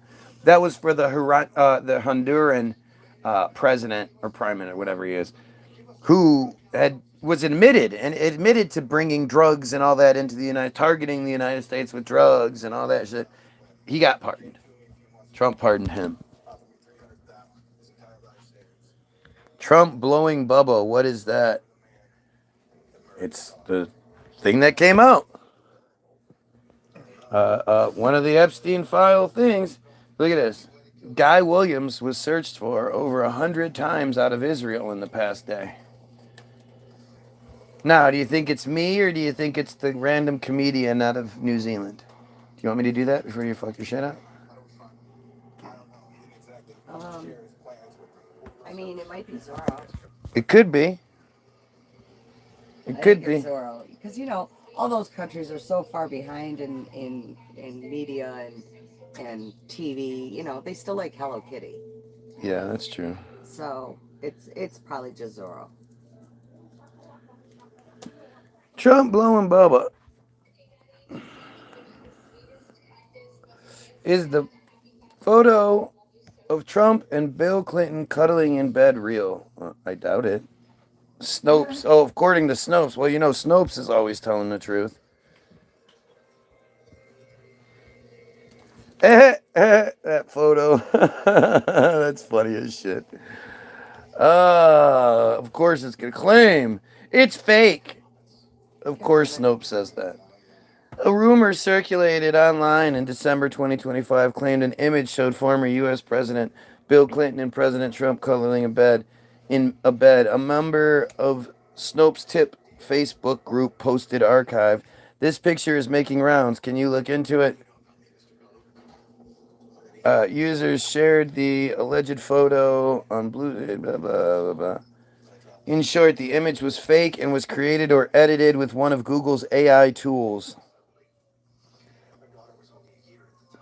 Wow.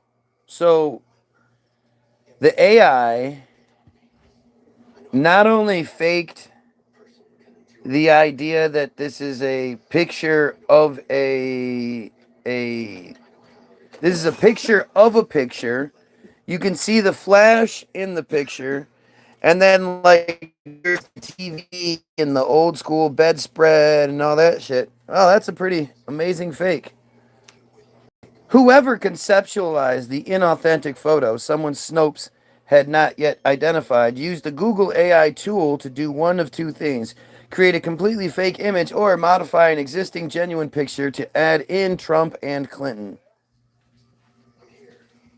A prompt with the Google Gemini AI tool Synth ID detector scan the image for Synth ID watermark, a hidden label Google adds to images made or manipulated in its AI platforms. In response, Gemini concluded, an analysis of the provided image indicates that part of this content was created or edited using Google's AI tools.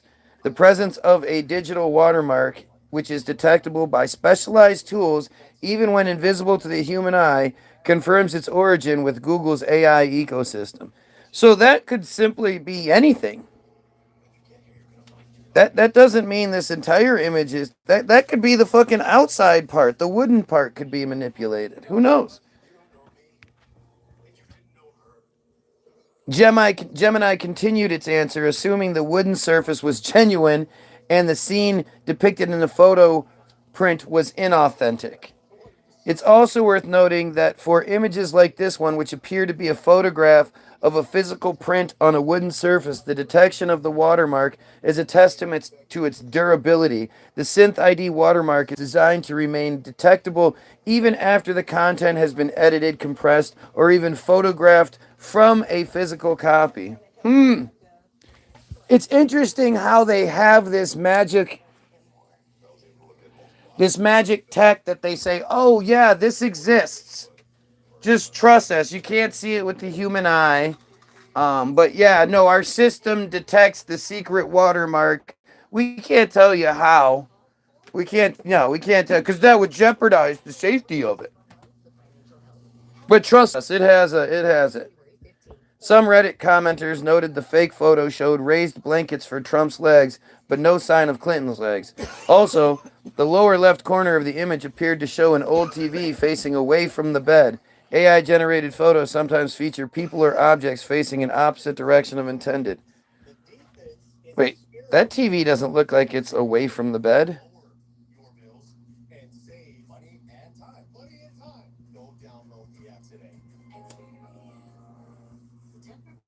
And yet, Clinton's legs is just smaller, but you can still see it.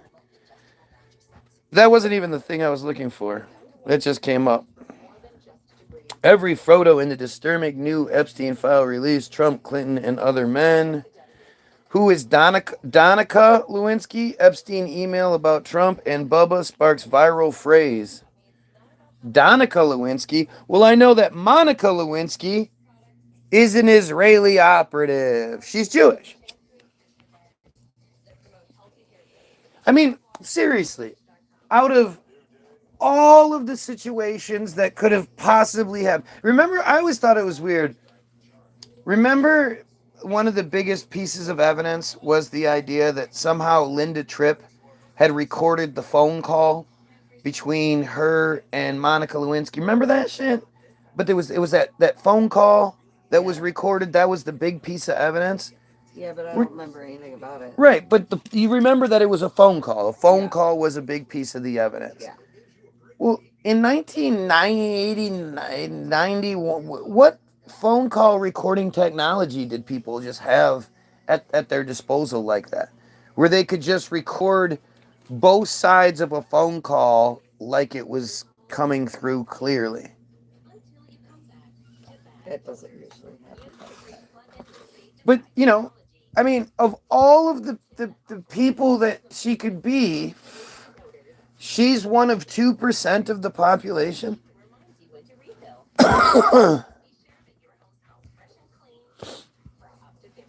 Yes, I'm homeless. That's why I'm inside a home on a phone. Oh, the new phrase Danica Lewinsky has begun to do the rounds online after Jeffrey Epstein's email conversations were made public. One email from the convicted child sex offender's brother, Mark, mentioned Trump blowing Bubba. Given that Bubba is the nickname of former President Bill Clinton, the mail quickly went viral, with many wondering about the association between current President Donald Trump and Clinton. Amid the row over the Trump Bubba email, many have begun to jokingly use the phrase Danica Lewinsky when referring to President Trump. Oh, I get it now. Did you guys see the footage of, I guess it was the first time that somebody had asked Bill Clinton about that email, and they were like, "Hey Bill, what about that email that just came out talking about Trump was blowing Bubba? Are you Bubba?" And Trump just kind of, and Bill just kind of looked and laughed and walked off. Wonder if I can find that.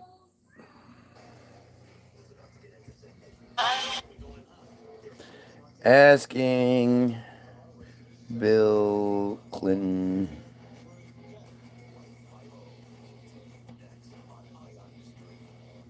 Trump now wants to investigate those with links to Epstein, but also the whole thing is still a Democratic hoax. Right? Because today, after once again calling it a hoax, he said he'd still ask the Justice Department to investigate Epstein's ties Philip to former DeFranco. President Bill Clinton, as well as ex-Treasury You Secretary think he's Larry a Summers, friar? LinkedIn co-founder Reid Hoffman, and the bank J.P. Morgan Chase. With Trump writing, records show that these men and many others spent large portions of their life with Epstein and on his island. Stay tuned. But of course, he's also ignoring his own well-documented links to Epstein, as well as, those bombshell emails released by Democrats this week suggesting that he knew more about Epstein's conduct than he's let on. And possibly it went both ways. In one email, Epstein wrote, "I know how dirty Donald is," and another he said, "I am the one able to take him down." Right now, Trump's facing a vote by the full House of Representatives on a petition demanding the release of the Epstein files that the DOJ refuses to make public after This Trump is from himself a and top month officials ago. all said they would. Trump now wants to investigate those with...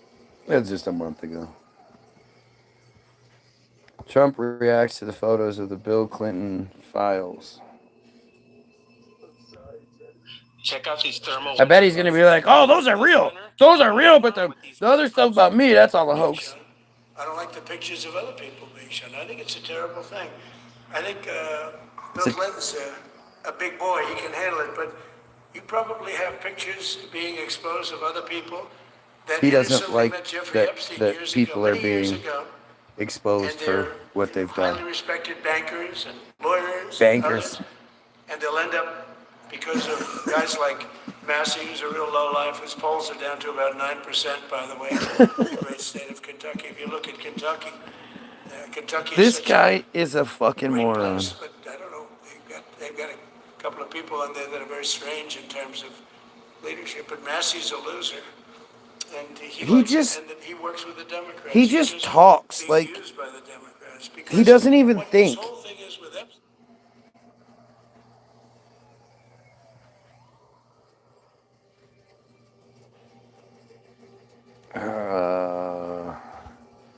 And about Trump blowing him. Maybe that'll help.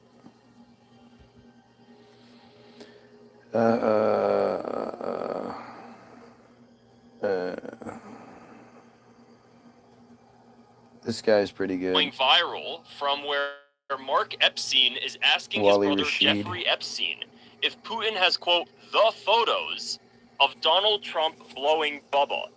In the email, it does not state who Bubba was, but there's a lot of speculation that Bubba is Bill Clinton, given that's Bill Clinton's Oh yeah, nickname. Johnny Calico. So I posted this What do email you mean by last that? night on social media Elaborate. after I found it, and I woke up this morning to it having You have over been talking 4.5 loose million about the views now. priors. I was pretty shocked. That's I a didn't realize it bad was look. gaining that I much have been traction. talking I have the loose email about here. I the did mention it priors. previously yesterday, so let's get into it a little bit Not more. sure We're what gonna you're talking just about there, dissect it, and goofball. We're gonna go through what everybody's saying on social media and what the truth is behind the email, or what we know at least. Again, this was sent from Mark Epstein to his brother Jeffrey Epstein on March 21st, 2018. And the email starts off asking, Mark Epstein is asking his brother, how are you doing? A while back, you told me you were pre-diabetic. Has anything changed since then? And here's that zoomed in there for you guys. Let me go ahead. Jeffrey Epstein responds back and says, all good, Bannon is with me. And then he responds back again, ask him if Putin has the photos of Trump blowing Bubba. This is coming from Mark Epstein to Jeffrey Epstein. Jeffrey Epstein then responds back to that saying, and I thought I had source. That's a Yiddish word meaning I had a lot of problems, or I have problems going on. He's basically just joking here. And Mark responds back to that by saying, you and your boy Donnie can make a remake of the movie Get Hard. So again, just kind of joking around. Jeffrey Epstein responds back, you mean Donnie T, in all capital letters. Mark Epstein responds back again, and it's the end of the email, and he says, I'd rather be in Donnie T's shoes. So the question is, one, are they just having, a joking banter, a play on words by saying, ask Putin if he has the photos of Trump blowing Bubba? That's an odd play on words for me, objectively, but of course, at the end of the day, who's to say? Now, this is what I will say, because a lot of people think that when you're questioning this, I'm basically wondering whether or not Donald Trump is gay. For the record, I don't believe he is at all. I've said he was gay for a long time. With women, it just. I think he's absolutely gay. I think his history with women is manufactured to cover the fact that he's gay. Yeah. And I think he's more of a predator than anything. I think what about the stories of him fucking impregnating the girl and then they forced the girl to throw the baby overboard in Lake Michigan? That shit is not pretty, but it's what it says. The baby Lake Michigan. It's weird because there are people that I want to promote, right? Like this guy. I think this guy's good at what he does. By the DOJ and FBI indicate that But he's Donald a fucking Trump, Christian. President of the United States, may have been present when a 13-year-old girl's baby was murdered and then disposed of in Lake Michigan. The files are right here. Donald Trump is directly named as being a witness to this baby's murder. We're not talking about a child. We're talking about a newborn infant. So let's dig into this. Spending a few days here in my home state, but Donald Trump may have actually been present for the murder of a baby in Michigan. And I don't know if you guys have followed the channel or followed what I've been working on, but for the last year, I've been talking about this stuff for 2 years, but for the last year, I've been tracking down who famously escaped America, who was from Michigan. Now, in these new files, which we're going to cover in a second, I've got my screen recording going right now. Donald Trump is named as having been at the location where this baby was murdered, and according to this file, this tip from this victim, this baby's corpse was disposed of in Lake Michigan, And what is crazy to me is the guy that we've been tracking down, his name's Frank Sheldon. We actually talked about him in a recent episode of the Sheldon. show. What do you think Sheldon had an is? island in Lake Michigan. Who do you think known Frank as Sheldon North Fox was? Island, which was kind of the original Epstein Island. A lot of people have called it the OG Epstein Island, and that's because that island in Lake Michigan served as the center point for an international child trafficking, CSAM producing network. So to see Lake Michigan come up in this Epstein thing, knowing all the things that I know already, is crazy, and the document is insane. CSAM is child sexual abuse let's just material. hop right into this. I hope everybody's that's having a what it great should be holiday, called. It's spending not time porn. with your family. For the co-conspirators files, so this is an email released in these new files. We don't know, as you can see, the redactions, who this was sent to or from who this was sent, but I'm just going to read this to you. This was sent July 2019, so before Epstein's death. It says, blank does not need to head out. We made contact with blank last night in New York. Contact was made with blank, blank, blank. Attempts were made to blank and Brunel. As you guys know, or probably know, Jean-Luc Brunel is the guy who was that. He managed a bunch of models, and he had a modeling talent agency in France. Jean-Luc Brunel was a notorious and sexual predator who was partners in crime with Epstein. Jean-Luc Brunel was supplying Epstein with a lot of his victims. And interestingly, if you didn't know this, Jean-Luc Brunel actually also was found dead hanging in his prison cell in France before his trial, before he could name names. Totally just a coincidence, right? He died in the exact same way that Epstein did, under the same conditions, before he could talk about what he knew. Then we'll just continue here on the document. Blank is confirmed to live in New York, but was away for the holiday weekend. We did not have a good address for blank, but attempt was made at a residence in New York. Attempts to Maxwell are being made in Boston today.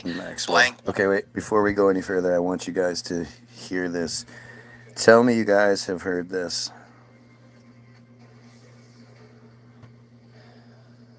I'm meeting with stuff on Tuesday. Works out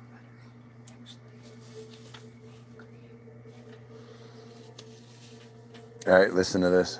Listen to this. This is amazing. No matter how much this government or anyone else puts pressure on you, keep your wits about you. I'm here just to remind you that we are a community and we will stay sane together. We will take care of each other and we will wait this orange nigga out.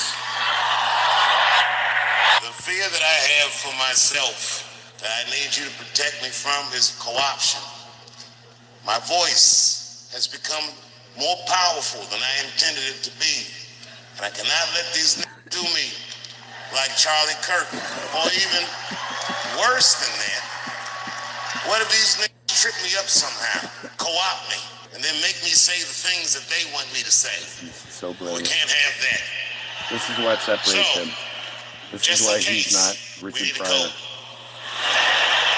It's got to be something that I can say so that if I say it, you know that these niggas got me. And don't listen to nothing that I say after I say those words. But don't tell anybody what it is, but it's got to be something that, you know what I mean, that I would never say. Listen. Oh, I know what the code is. The code word is, I stand with Israel. Thank you very much, and good night. That's a brave motherfucker right there. Florida and blank in New York. But then again, that's, Dave Chappelle was a huge part of the Kanye deception. Dave Chappelle was the final piece of the Kanye deception. Dave Chappelle explained to you what you missed with the Kanye deception. When Kanye, he went crazy and lost $2 billion in one day. And the following week, Dave Chappelle just happens to be the host of Saturday Night Live. It's either the same week or the following week. It's either Kanye shit came at the end of the week and then the following week, or it was, the Kanye shit came out in the beginning of the week and by Saturday, Dave, one of the two. But Dave was the host. And Dave broke it down for you. If you have the opportunity, go look up Dave Chappelle's monologue. I mean, I've played it several times. Dave Chappelle, SNL monologue 2022. That's the good one, I believe.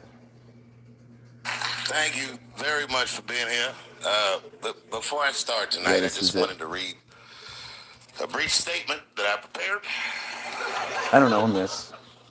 It's on YouTube, though, so you should be able to watch it. I denounce anti-Semitism in all its forms. And I stand with my friends in the Jewish community. And that, Kanye, is how you buy yourself some time.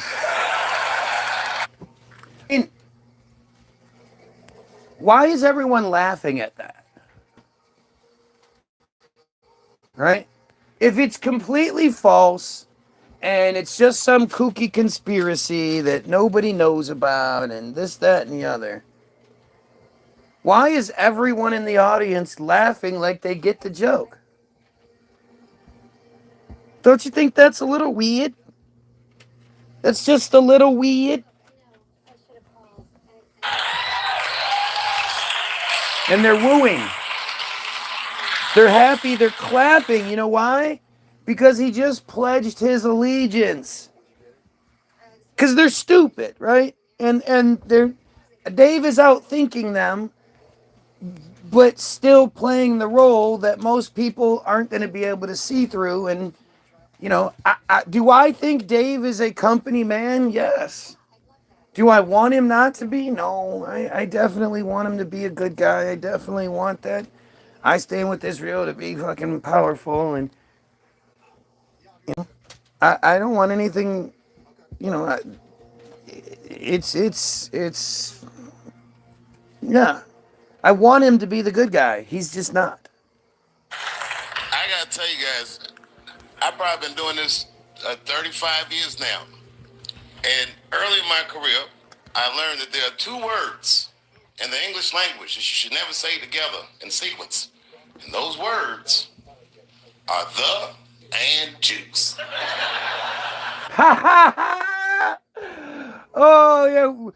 We should never say those two words together.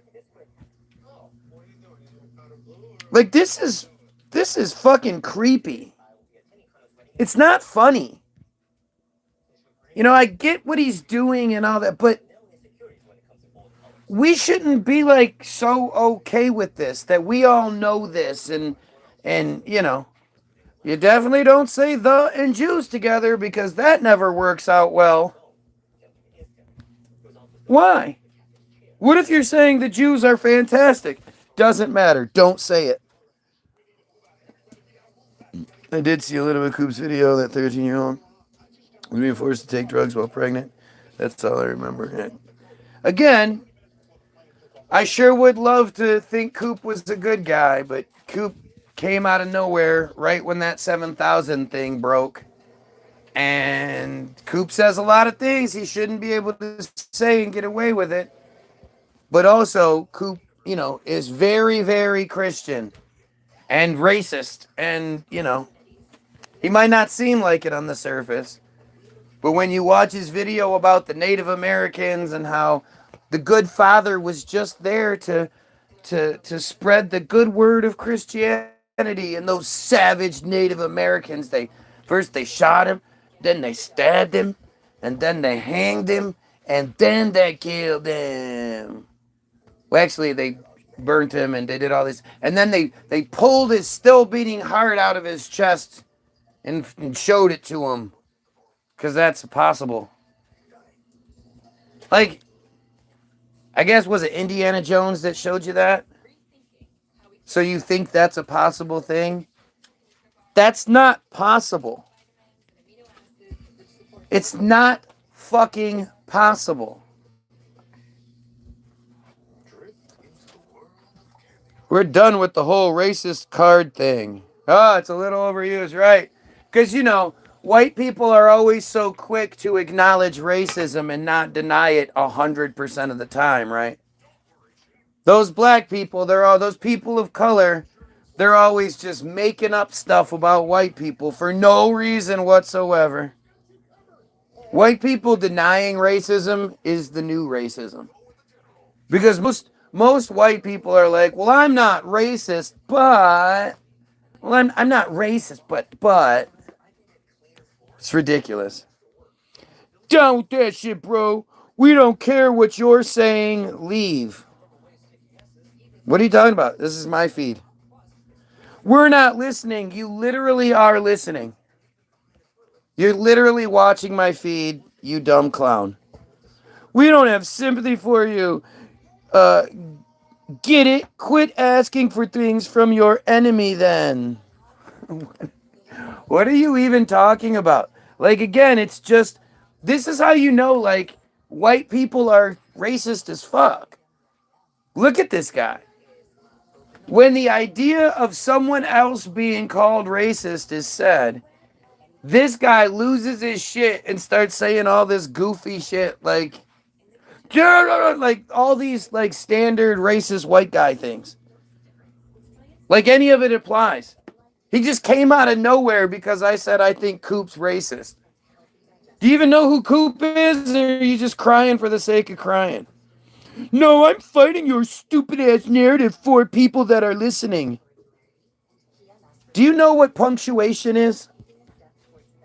Punctuation really, really helps because it makes you not sound so stupid. I'm exposing a boohoo race baiter on YouTube. You're exposing me. How?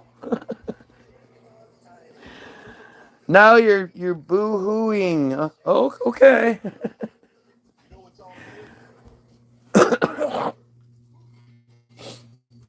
Right? Because you're not a standard little dick white guy mad at the world because somehow you act like 13% of the population is somehow a danger to you.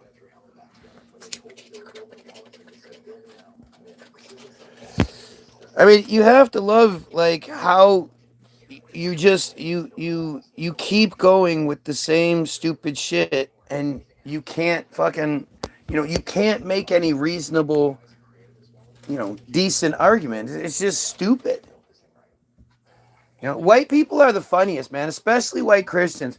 White Christians are always crying about how, this is America and you should have, America is built on freedom and all this other shit. And it's like, yeah, but if it goes against my white Christian male, narrative, well, then that's not okay. Why doesn't everybody think the same way I do? Why doesn't everybody put me in charge? Why does everybody not like me?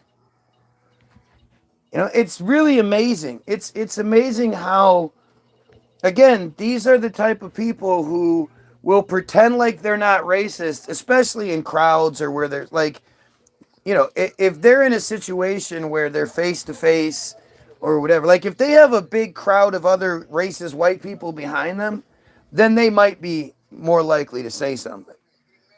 But for the most part, they're cowards. They're quiet. They don't say anything. They hide behind fake profiles and, it's the same shit over and over again. And the worst part is, it's all a manipulation.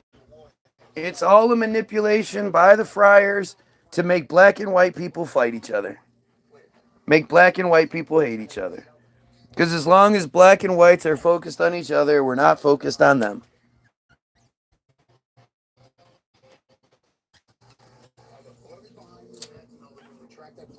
More than likely, the cowards in the comment section are just friars. They're just pretending to not, that they're not friars. But they're probably just pedo friars themselves. And they're trying everything they can to, like, these guys aren't trying to bridge the gap that, like, I love when people pretend like, what, racism isn't a huge thing in this country? Are you honestly stupid enough to say that? This country isn't still racist as fuck? Like, who is dumb enough to say that? Like, you're dumber than the racist, right? The racists are dumb as is, but for you to pretend like racism isn't a thing, that's stupidity on the highest levels.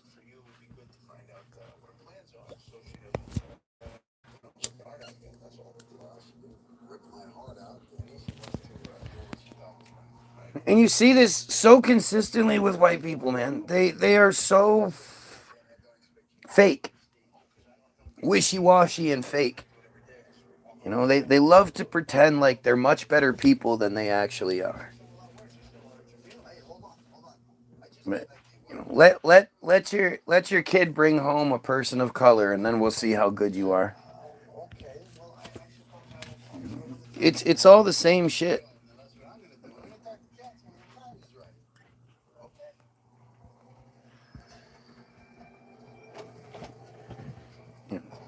White people are especially nowadays. It's like it's amazing how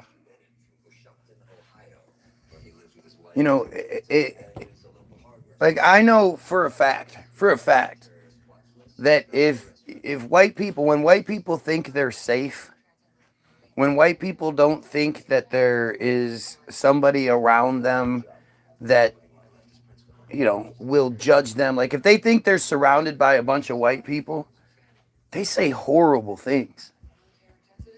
They make jokes about Chinese people and black people and every single group of people you can think of because they're white. And there's that entitlement that just that weird entitlement. It's like the most insecure entitlement there is. Because at the end of the day, all these white guys know that no matter how much superiority they have, at the end of the day, your average, poor black dude is going to gorilla fuck your girl 1,000 times better than you ever could. And I know my wife likes to believe that dudes don't care and this, that, and the other, but most dudes do. That's why they get so upset about you of being, having been with a black man. Every female on here will attest to what I'm saying. Right? Oh, look, Israel just happens to be on this show too. Oh, he's going to use the nuke against Israel. Oh, because he's the dirty sand terrorist. God, it's the same shit over and over again. But these white dudes are so, they know that if you've been with a black dude, at least they falsely think, I should say. I mean, I'm sure there's more truth to it than falsehood, but not every black dude has a big giant cock. But the female, if she's been with a black dude, more than likely she's experienced something that you can't give her. Especially if you're already in one of those situations where she's like, no, it's okay. We'll try again next time. That's rough. And that's the basis of racism. Because at the end of the day, white people are superior in every other category. I mean, other than like athletics and, things that there's an equal playing field from the beginning, white people don't generally succeed. They don't generally best people of color. It's just like, how many times can you see a video of a competition between men and women and the females win because they think it out?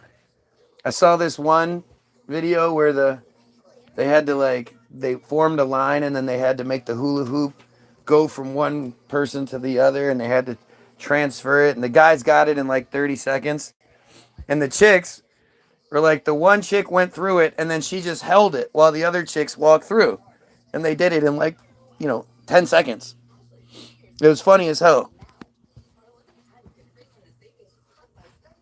But when it comes to racism is based in fear. It's fear. And so what do white people have to fear from black people? White people make up 69% of the population, unless, of course, you take out those who have Hispanic in their backgrounds and claim to be white. Then it's only 55%. Black people make up 13% of the population. So as far as the whole Civil War narrative goes, that's just bullshit.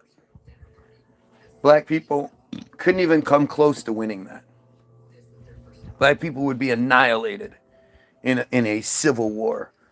White people own, and not just white people, Jews own all of it. They own all the military, the police, the government, the systems, the armories. Black people don't own that shit. You won't believe this, but a Jew literally tried stealing my gold chain as I'm wearing it just a couple of days ago. Why wouldn't I believe that? Yeah, that's not surprising. I mean, I guess I'm surprised he was bold enough to do so. But, you know, when it comes to thievery or anything like that, I'd never know. I'd never put anything past them.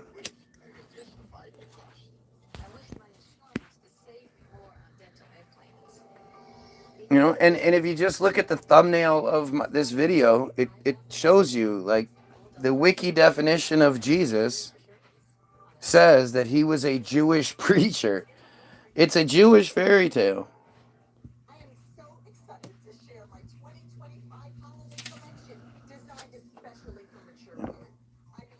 But the you know, the black versus white thing is just, it's just such a distraction.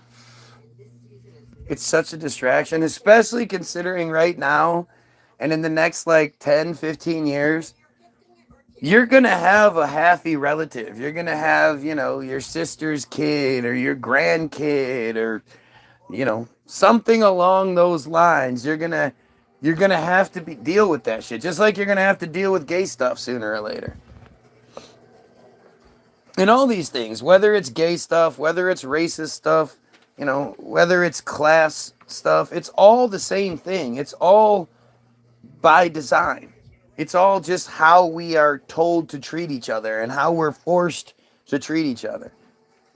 You know, you can't put black people into the worst areas with the worst schools in the world and then show them that white kids go to schools with Taco Bell inside them and shit like that, and you know, and then be like, all right, you know, you have a fair, it's equal playing field. Don't have any resentment. We all know that if cops really wanted to make their quota for drugs, they'd be in the white neighborhoods. And more than likely, they would be able to get all of the tickets and shit paid for, and it wouldn't block up the court system. But the way, if they police the poor blacks are less likely to show up, especially knowing that they're going to get treated unfairly to begin with, which will add more and more charges, which will end up with them being put into the prison system. And that's the ultimate goal. Keep as many blacks in the prison system as you possibly can. Right? But this is...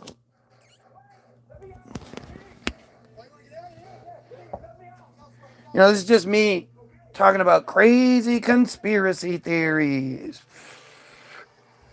None of it's true. Have you guys noticed that all these white guys on here still haven't made a single argument against what I'm saying? They make it so they grow up fatherless. Of course. You have all these men being raised in an environment by, you know, women who were raised by single women, who were, you know, who were, the options they were given were terrible choices, because, you know, what's been shown to the black community, which again in itself is a racist term, but what's been shown to the black community for generations is nothing but stereotypes. The only way you succeed is if you're a drug dealer or a sports guy. You know, you don't get to be doctors. You don't get to be lawyers. You don't get to be all those successful things that you see on TV over and over again. You're the bad guys. And when you take all of the resources out of the community and you know, these people grow up, you know, eating out of party stores and shit. You know, that's why so many party stores have a little food section, because they're feeding the community. A bunch of fried, nasty, low-grade food. You're spraying the fuck out of them constantly.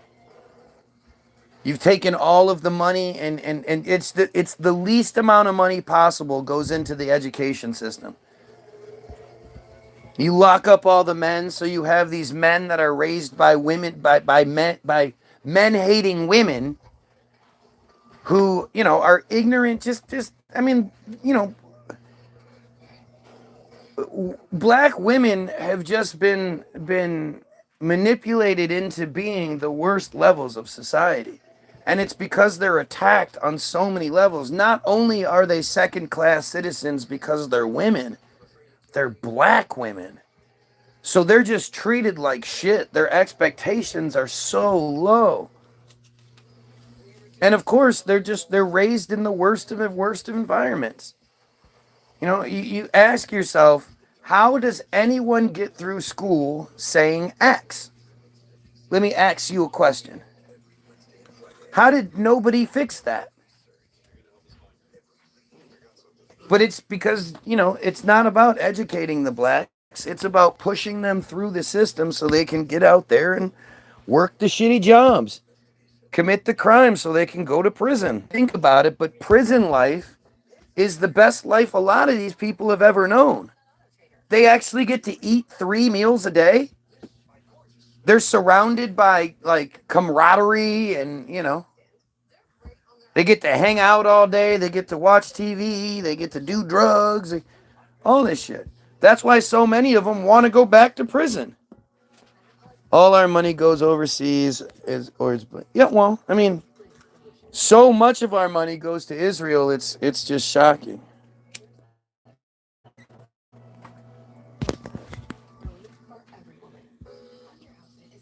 But until we are looking at the actual problem and who's causing the problem, it doesn't matter. You know, it doesn't matter. Let's see.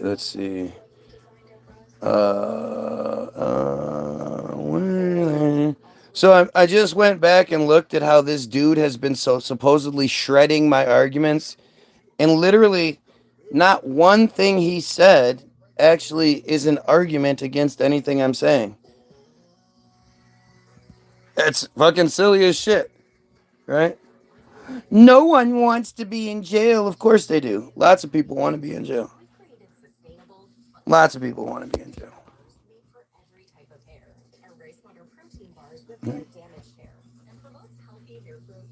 It's better than life on the outside.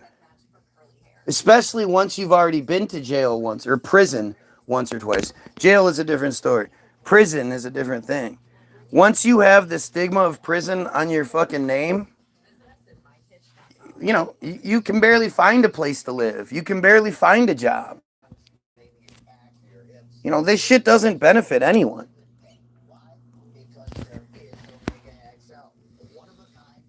So now you can't even get a job. You can't, you know, you can't get a place. You got to stay at your mama's house.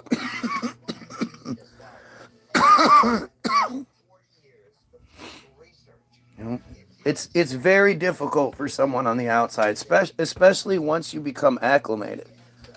You know, there's lots of prison documentaries. I've watched lots of them. I watched one where, you know, one of the old timers was like, "Look,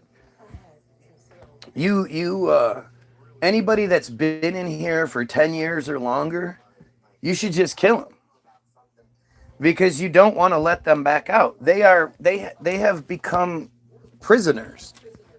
They have a prison mentality. They've survived prison for 10 years. You don't want somebody that's been in prison to get out and move in next door to you." And that same guy said, if you let me out of this prison, I'm just going to go out there and commit crime so I can come back in. I have no desire to be on the outside. I've been in here too long. I don't understand how the outside world works. I know how this works.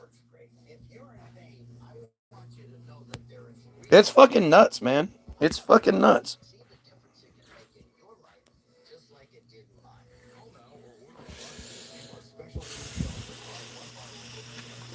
So stupid. Look at this dumb shit.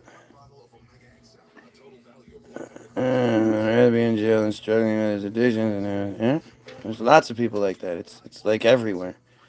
In prison, people have power, so why be out and feel useless and go back to where you have power? And not just that, it's comfort, and it's there's no responsibility. Your food is provided. You do not have to find rent. You have a bed, a place. You're not out on the streets. And you have access to a lot of party. I mean, yeah, there is the rape part. Yeah, there is the gang part. Yeah, there's the negative trade-off part. But, you know, some of these prisons, like these guys have TVs in their cells. They have hot plates and shit. Like they have, you know, not hot plates, but they have microwaves. You know, they have access. Like you see, somehow there are endless cell phone videos of people inside prison. How are those cell phones getting inside the prison? Whose butt were those cell phones in?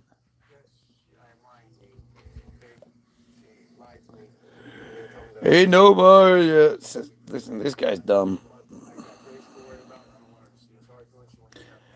I had a prisoner move next door to me, 9 years old. I ended up running away from home. I mean, it's crazy. It's crazy.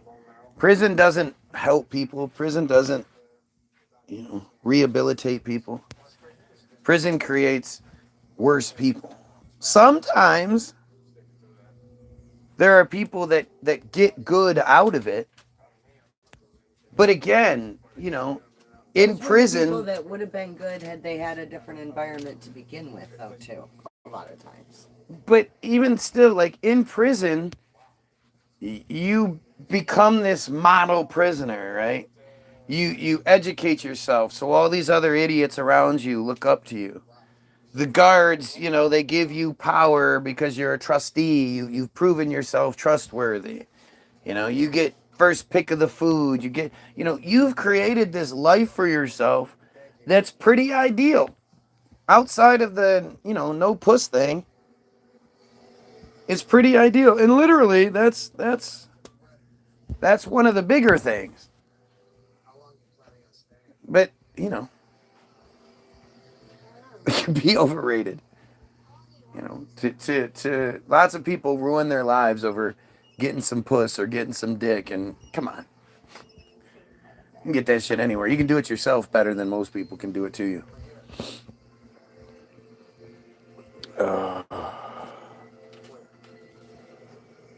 27 times? How do you OD 27 times? Wow, that dude is crazy.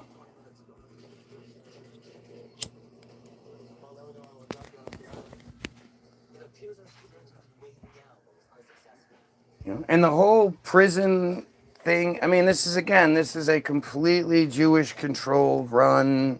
You know, the entire operation is just them start to finish.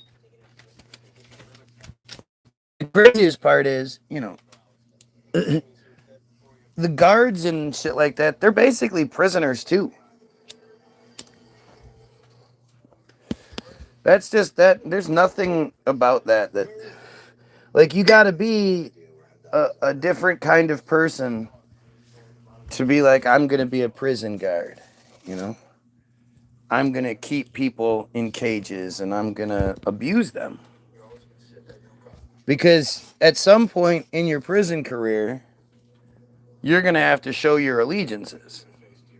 And are you gonna show your allegiances to the people behind the bars or the people on your side of the bars?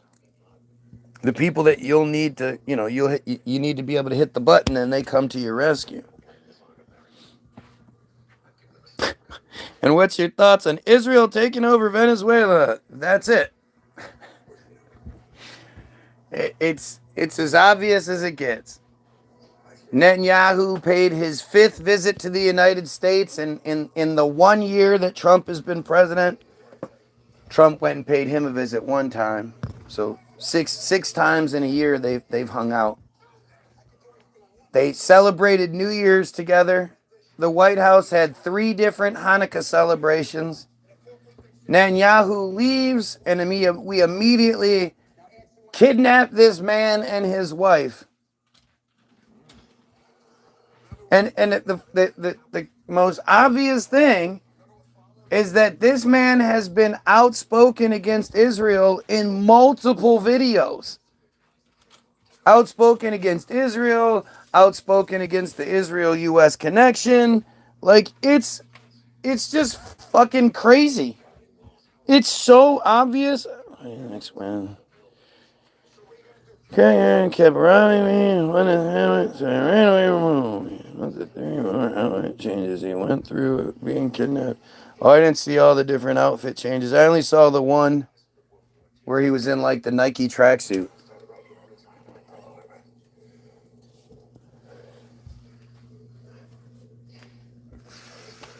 The connections to Israel are all over it.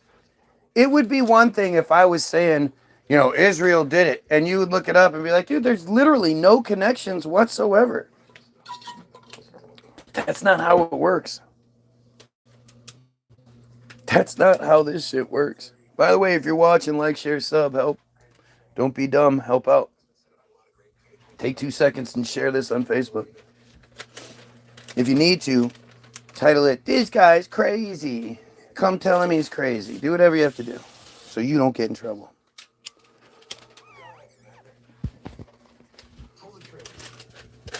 I mean, it's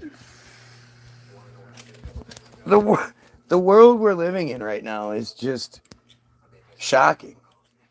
The press conference they had yesterday with Donald Trump falling asleep, crazy. Let's finish this. Remember, this is Dave Chappelle's monologue from November of 2022, I believe. So this is right after, like, within a week or so of Kanye saying. So let's explain it real quick. So Kanye said, basically Kanye was a warning to all of us. So November of 2022 is when the Netanyahu coalition with Bezalel Smotrich and Itamar Ben-Gvir finally took over Israel, and they're in Israel. They're the leadership for the foreseeable future. There won't be any more elections or anything like that.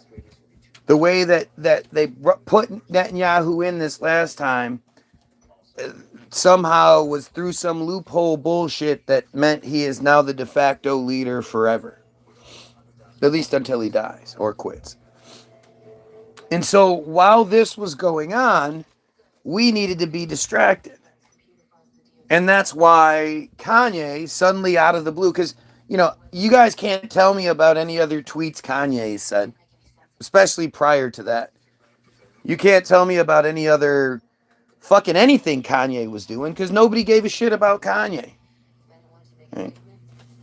Well, suddenly, old tweets of Kanye's and then the new stuff, he wakes up one day and says, "I'm going to go DEFCON 3 on the Jews." Or no, he's about to go to sleep. And he says, "I'm going to go DEFCON 3 on the Jews." And, like, that literally means nothing. To me, that sounds like it's definitely a con. DEFCON, like the third one. First one being the George Bush thing. Second one being the Taylor Swift thing. This is the third one. You know, maybe. I don't know. And then he proceeds to say, like, he doesn't say anything horrible.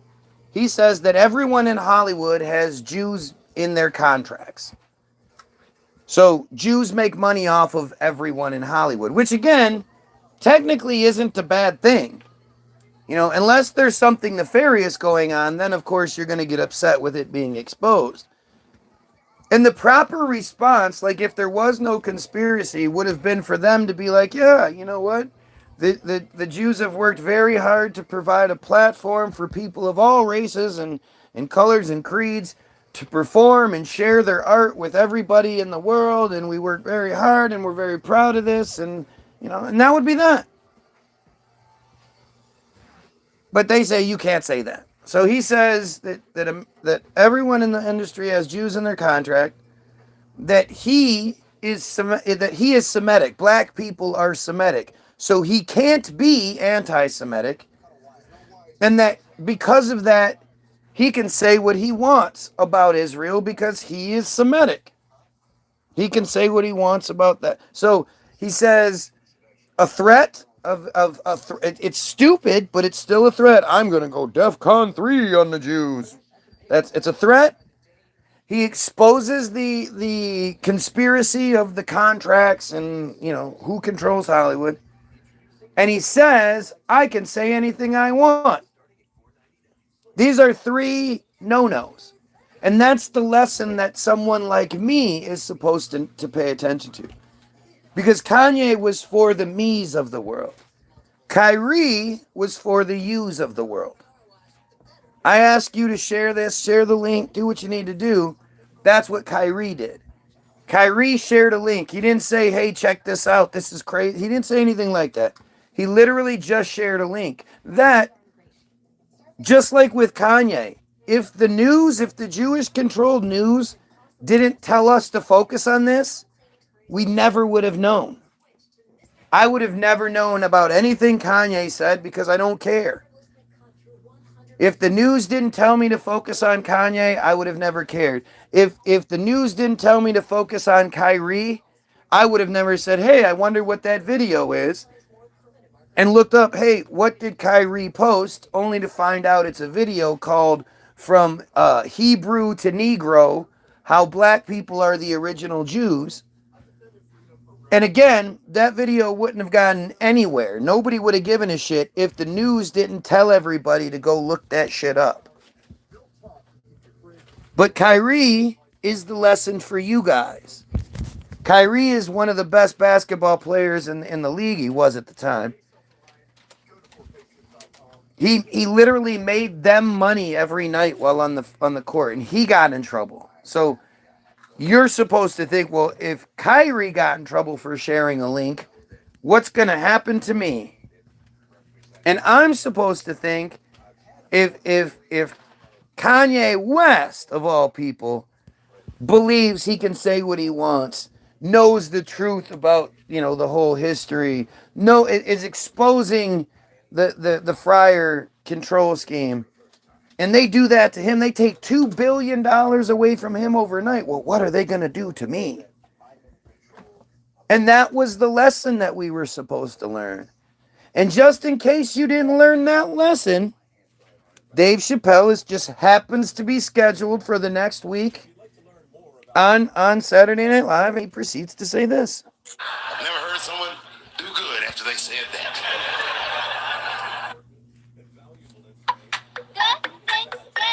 What the fuck just happened?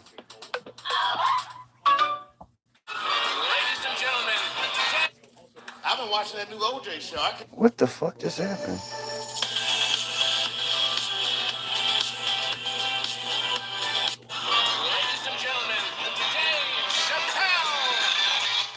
Why did that just happen like that? That was really weird. Nope, this isn't the one. Oh, here we go. Are the and Jews. I've never heard someone do good after they said that. Nobody's ever done good. Meaning, nobody's ever had a career. I ain't gotten into some scrapes before. Normally when he's in trouble, I pull up immediately. But this time I was like, you know what? Let me see what's gonna happen first. I just want to see where this all goes. I can't remember how it started. Vaguely, I remember it started with a tweet, strange tweet. It was like, I'm feeling a little sleepy. I'm gonna give me some rest, but when I wake up, I'm gonna go DEFCON 3 on the Jews. Which means nothing. And then he just went to bed. I was up all night worried. What is he gonna do to the Jews? Look at the fear in his eyes. Look at that shit. He's worried. I have a lot of Jewish friends, so I'm not freaked out by your culture. I know a little bit about it just from hanging around. Like, yo, let's go out at school tomorrow. They'll be like, we can't go out. It's Shanana tomorrow. I'll be like, where? What is Shanana? I had so many questions. Why do some of your people dress like Run DMC?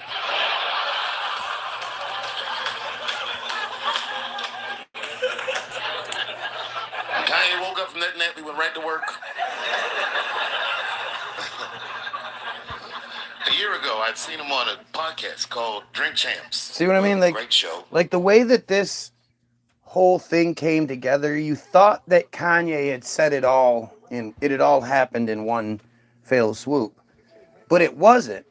They were using some old shit that he did. Like he said, it was a year ago that he was on Drink Champs, and suddenly a year later, now it's a big deal for some reason. Seems like a carefully crafted, organized operation to me, but I'm a conspiracy theorist, so. And it was an amazing appearance. Noriega and them were there, the rappers that I love, and they all had their gold chains and stuff on. And Kanye said, only millionaires wear chains. They said, what? He said, I'm a billionaire. Billionaires don't wear their money on their body. I took my chain and I said, oh, snap.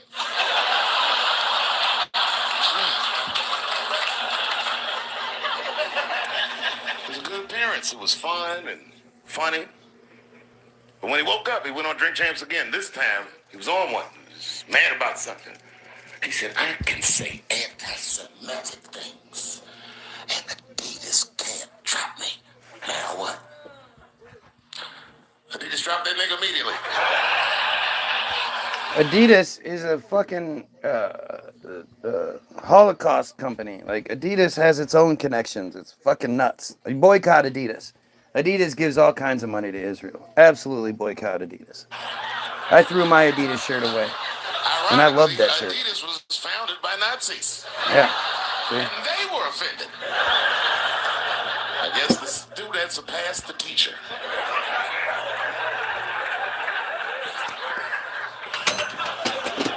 The most telling part of this is still to come. It's a big deal. He had broken the show business rules. There's just a rule. You know, the rules of perception. If they're black, then it's a gang. If they're Italian, it's a mob. But if they're Jewish, it's a coincidence, and he should never speak about it. Do you hear what he's saying? And the Jews that are all in the audience, because it's all Jews in the audience. Just wait. I'm going to prove it to you in a second. All right? Ease up on the anti-Israel rhetoric. I am 100% as proudly against Israel as I am as proud of my anti-Semitism. And you can eat an entire bag of dicks. Wow. An entire bag of dicks. That's a lot of dicks. Mm-hmm. Try not to suck any dick on your way up. Fuck everything Israel. Fuck everything that disgusting metzitzia fryer cult. Fuck everything about them. They are the absolute worst. Absolute worst. It's a disgusting pedophilia cult. More than anything, it's a huge cult. Kanye got in so much trouble, Kyrie got in trouble.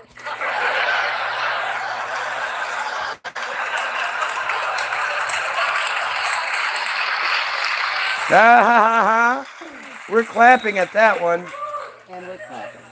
Kyrie Irving posted a link to a movie that he had seen on Amazon. No caption on the post or nothing like that. But apparently this movie had some, I don't know, anti-Semitic tropes or something. And it was some weird title, like From Hebrew to Negro or something. And the NBA told him he should apologize, and he was slow to apologize. And then his demands to get back in their good graces got longer and longer. And this is where, you know, I draw the line. Listen. I know the Jewish people have been through terrible things all over the world, but you can't blame that on black Americans. You just can't. You know what I mean? Thanks for the one person that said it. Did you see that? Did you see how off? That was the most telling part of that whole fucking thing. You can't blame that on black Americans, and it went dead quiet. And then somebody, probably the one black guy that's allowed to be there, said woo. Or somebody just said woo, and Dave went, oh, thanks to that guy. And then everybody laughed again. And then everybody laughed again. Nobody clapped when Dave said you can't blame what's happened to the Jews on black Americans. Not a single person clapped. Who do you think makes up that audience? They're still Fair clapping. punishment would be you should just post a link to Schindler's List and y'all write your own captions. That was awesome. Did you hear that?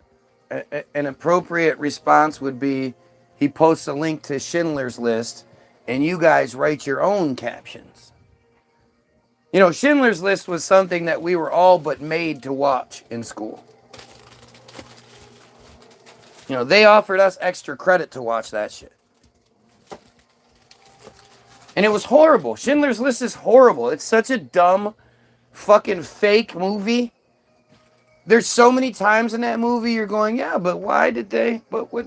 You know, the sort of the biggest one that I always love to point out when it comes to the Holocaust narrative.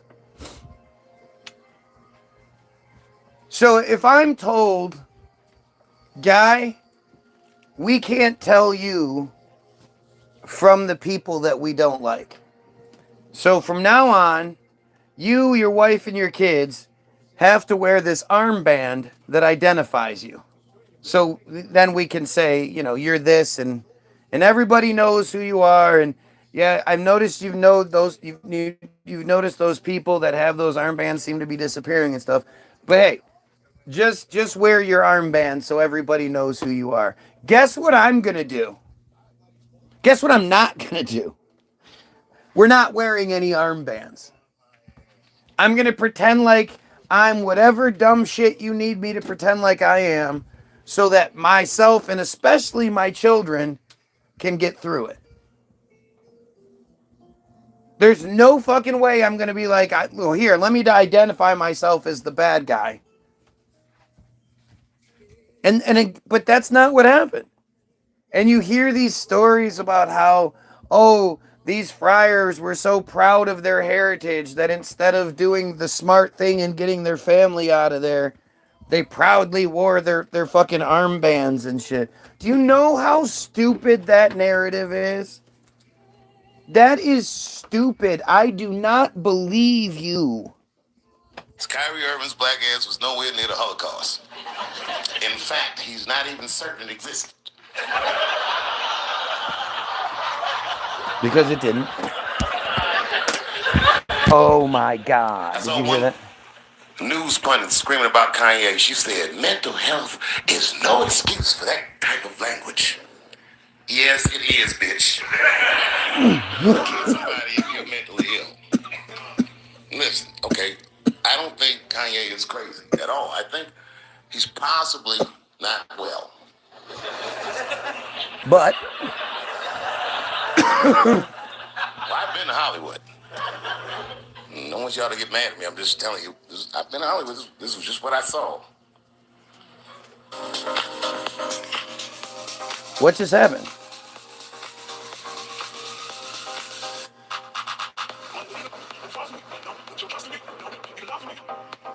Like a lot. It's a lot of Jews. Like a lot. But that doesn't mean anything. You know what I mean? There's a lot of black people in Ferguson, Missouri. Doesn't mean we run the place.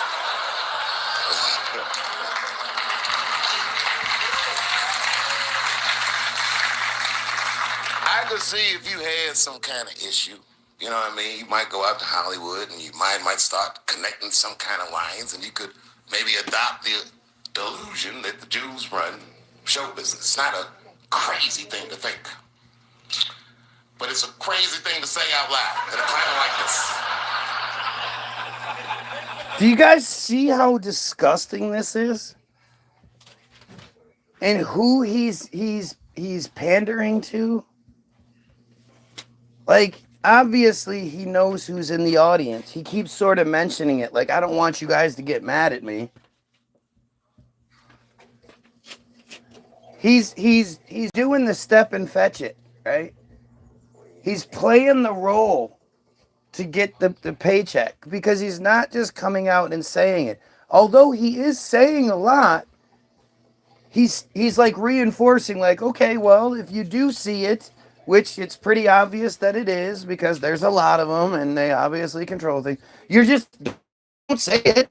Don't say what are you doing saying it out loud. Don't say it out loud. Don't say it to other people. Come together as anybody and try to do something about it. No. And then this is the part where he tells you the truth.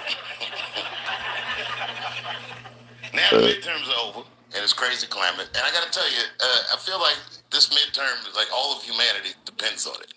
And it's an ominous sign. The most ominous sign of the midterms, I believe, would be Herschel Walker, who I don't want to speak badly of because he's black. But I have to admit, he's observably stupid. And now, the Jews are now clapping at the idea that the black guy called another black guy stupid. He's the kind of guy that looks like he thinks before he makes a move on tic-tac-toe.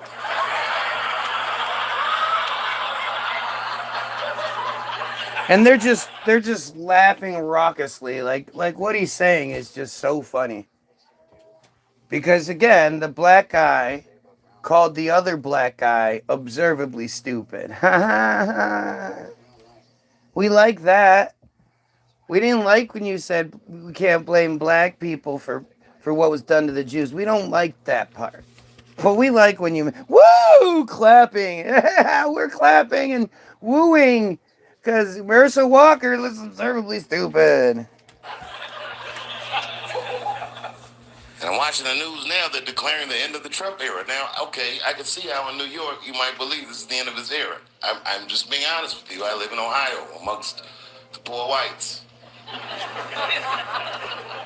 A lot of you don't understand why Trump was so popular, but I get it, because I hear it every day. He's very loved. And the reason he's loved is because people in Ohio have never seen somebody like him. He's what I call an honest liar. Well, I'm not joking right now. He's an honest liar. That first debate, I've never seen anything like it.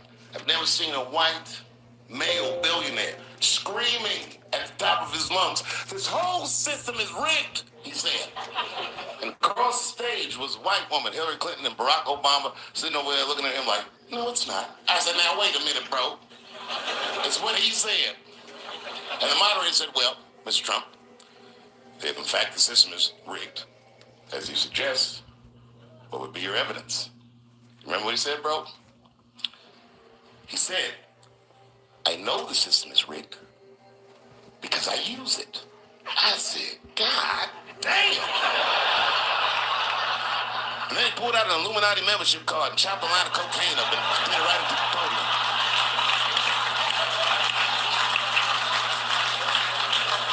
No one ever heard someone say something that true. And then Hillary Clinton tried to punch him in the taxes. She said, "This man doesn't pay his taxes." He shot right back. "That makes me smart."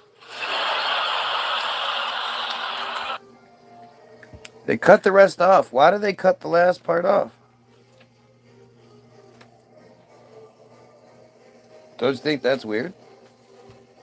In New York, but haven't as of yet. Listen, it's all the same things, you know? It's all the same. I don't know how else to show you that. Like Dave Chappelle isn't on Saturday Night Live saying these things by accident the week after Kanye does his shit. You know? Dave Chappelle has been,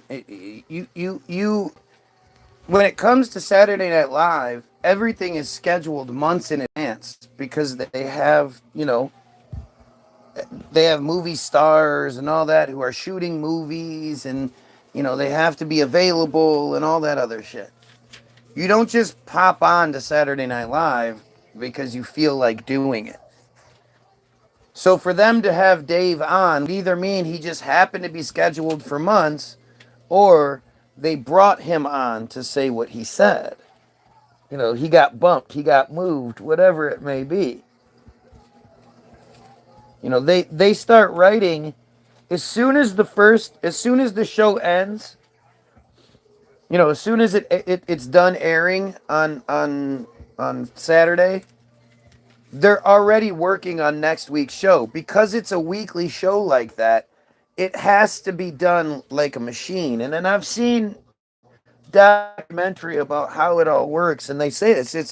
It's even the writers and shit, as the other show is airing, they're writing next week's show because they already know who's gonna be there. They already know the situation. So Dave was brought in, and you can see who Dave is catering to. You can see he reads his little note in the beginning. Like, I'd love to believe that Dave is the good guy. But that entire monologue, that was done for the producers. Lauren Michaels saw that shit, and whoever else pulls the strings saw that shit. Approved it before he went live. None of those jokes were like, off the cuff or anything like that. That entire set was approved.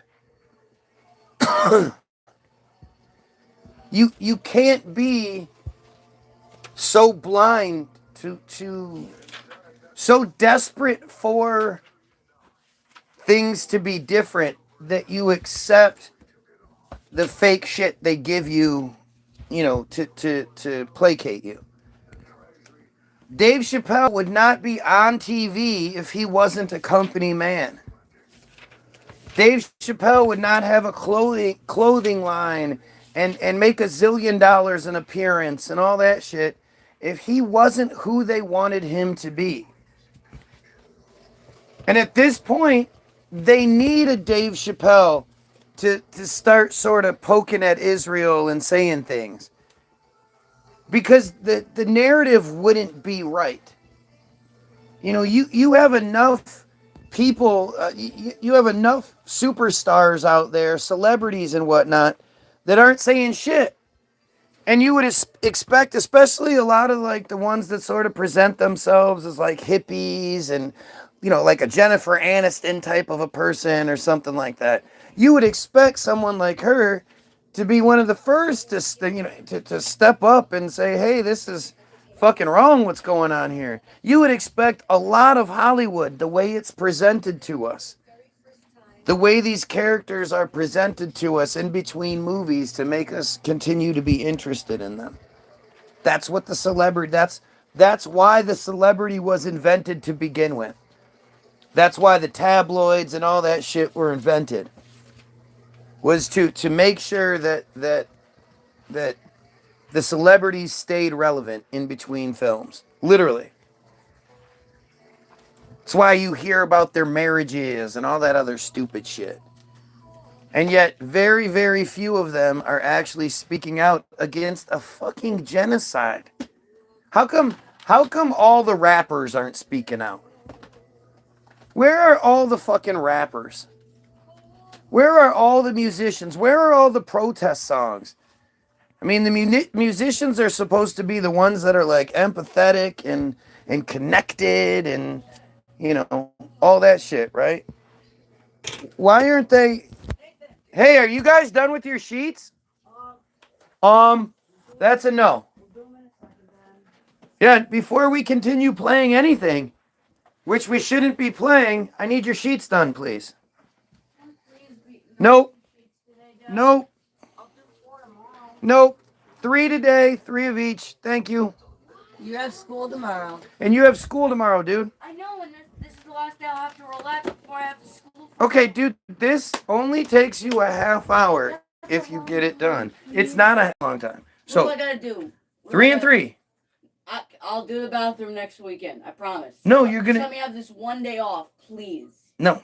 Why? Because why? It doesn't help. It doesn't seem like it's helping me. it does help. And I want one day Great. to Yeah. not do work. And you didn't do them 2 days ago. No, I didn't. I did them. No, you did. That's why you did 4 yesterday, because you didn't do them the day before. Please. No. Don't skip over that part. Okay, so No. doing the bathroom by myself, please. Guess what? You'll be doing the bathroom by yourself next week anyway. No, it's Nate's turn anyway, but I'll offer myself to do it if you just let me have one day off, please. What do you think? Is that a fair mother? What did he say? He's offering to do the bathroom next weekend By myself. to get his day off today. Because I don't. Mother's shaking her head. Mom, please! She said yes. Oh, thank God. I thought you meant no. Nate, I need sheets done. I mean, Nate, you know you take you like 10 minutes, dude. All the musicians have Jews in their contracts. That's why. Yep. And that's it. I mean, it's like, I'm not asking the question because I don't know. I'm asking the question because do you know? Do you understand that part? It doesn't make sense. We're talking about musicians. Like, I don't know, maybe you guys don't understand what that's like. And I'm not knocking you. I'm not even talking shit at all. I'm saying there's something else that happens when you go into that creative space. And musicians, you know, they're gathering that isn't necessarily coming from inside. That's coming from everywhere. They're gathering inspiration and just, you know, they see the world differently. We see the world differently. And, you know, just like architects see the world differently. This isn't a knock. You know, just like beauticians see the world differently. Just like after being a garage door guy for even just a year, to this day, I still drive around looking at garage doors. Because that's just what happened. I had resigned to being a garage door guy for the rest of my life.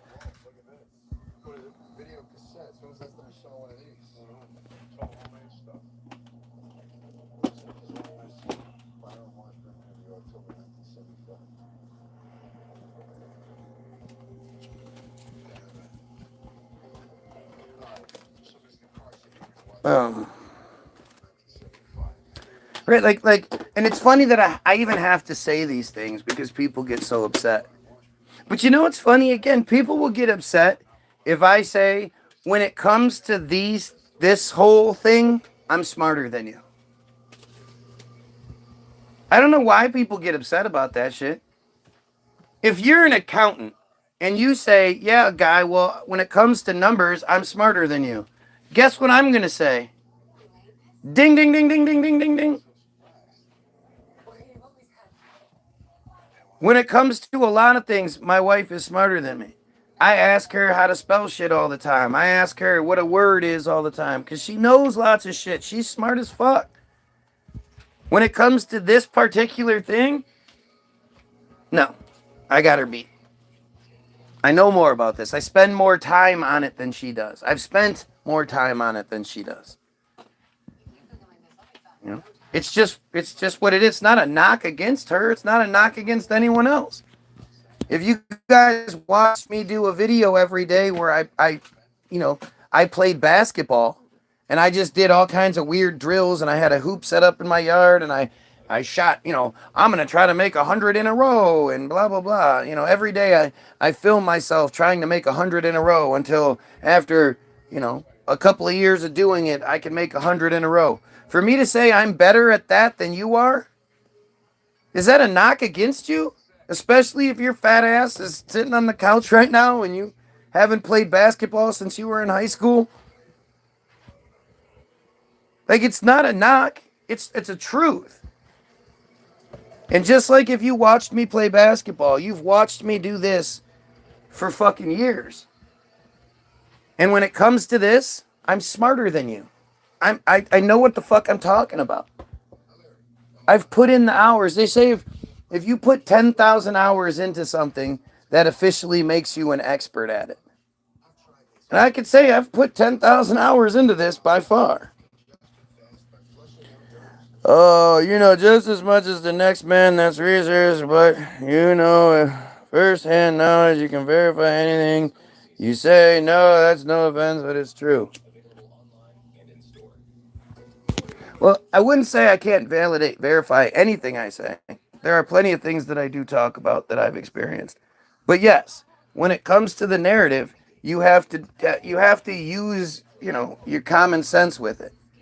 And I know lots of times, it's like with Wikipedia, right? When you see Team Jorge and you see that it's basically telling on Israel, you can say, well, for the most part, that's probably true. Because what's the benefit of somebody else lying about it or telling some secret story, or what would be the point? When it comes to something like Ben Franklin and shit, well, why would you believe that? That's just a character you're given. You don't know if that's true. When it comes to the genocide that exists right now, well, you know what? I can't necessarily say that I was there and I saw it, but I've seen a lot of footage from both sides.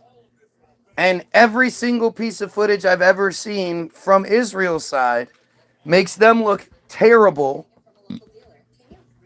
makes them look like the bad guys.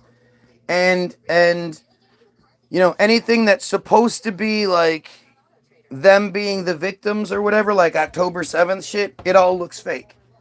It's all, with my own dumbass eyes, my own dumbass personality, whatever it is, I can look at that and break it down piece by piece and go, well, this video doesn't actually show anything. Yes, there are gunshots going off in the background, but why would anybody get out of a car and start running? That don't make no sense. Why would you get out of your car and start running in a big open field from gunshots?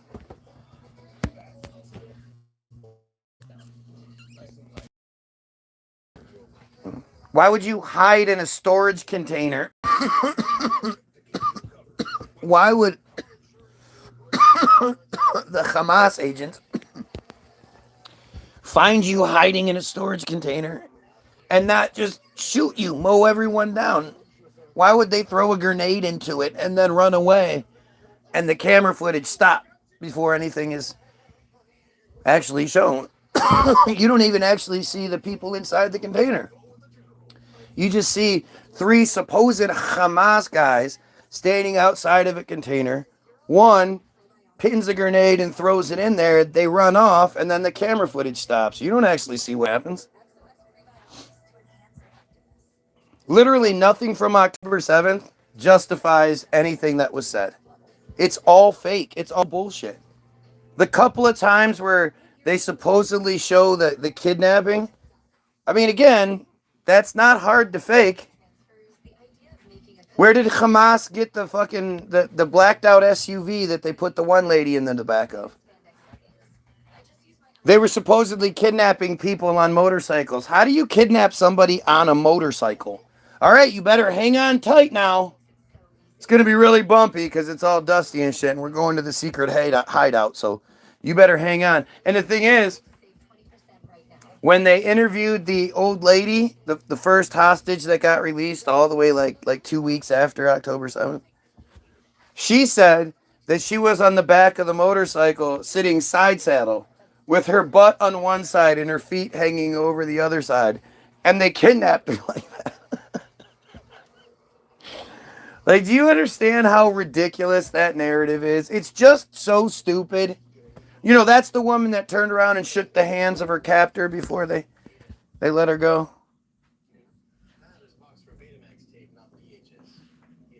Like, it's just embarrassingly stupid.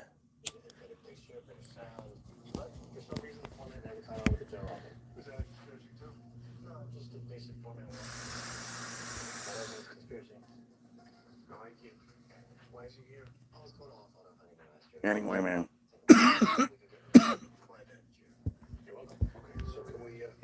I'm going to put the description in the link. And I'm going to put the links in the description. I'm going to put the receipts in the description. From what I can tell, maybe it's just coincidental. But it seems like it, especially it used to.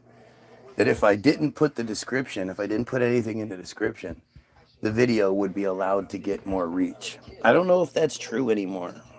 Again, I'm just sort of, 2,500 subscribers. I have 6 viewers and 11 likes. What system am I on right now, guys? What YouTube video have you ever seen work like this? Where the person has 6, 7, do the thing, 6, 7 viewers, 11 likes, and 2,500 subscribers. How else how do you explain it other than fucking censorship? Like, oh, you're not censored with your 5 viewers, right? If I had like 100 viewers, then you could say I was censored.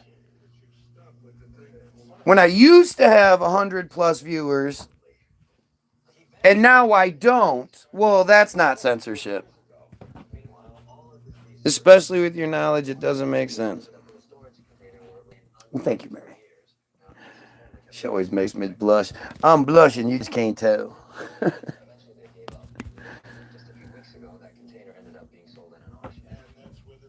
This shit's so fucking crazy. This shit is so fucking crazy.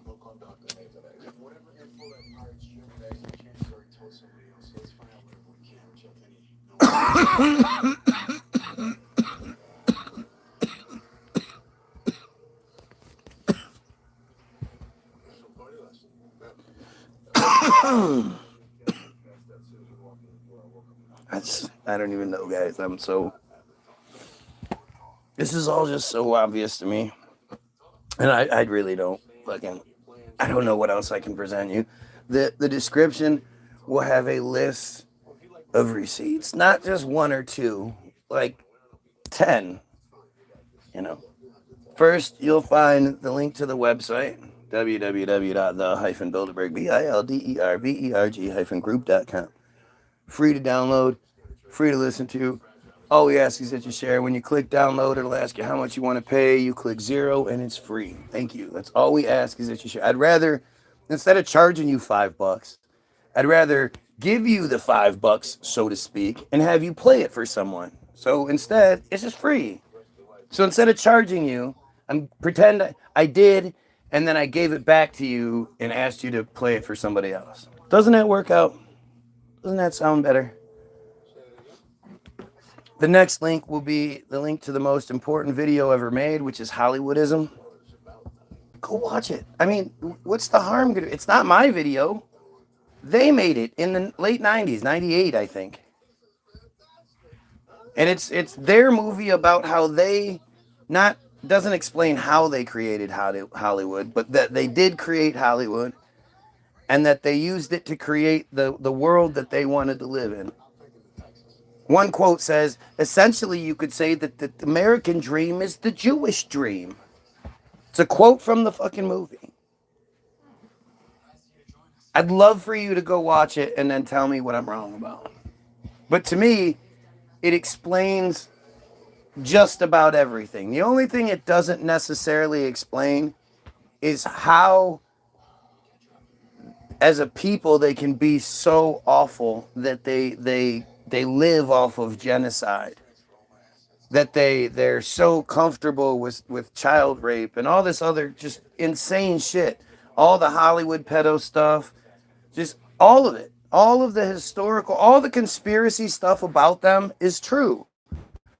Well poisoning, blood libels where they use the blood for rituals and shit, the children's blood. Like, it's all fucking well documented and true. How can people do this is explained by the next link, which is the article in Israel Hayom, Israel's number 1 free paper, free weekly. It's called a free weekly, but I think it might even be an everyday paper at this point. But everybody knows how popular the Adelsons are right now with Trump, and how they're just getting exposed left and right is funding both Trump and Netanyahu's rise to power, and I mean, they're just the worst people ever. He's dead. But Israel Hayom is his baby. It's his, like, it was his pride and joy. Out of all the things that he did, Israel Hayom was his most prized possession.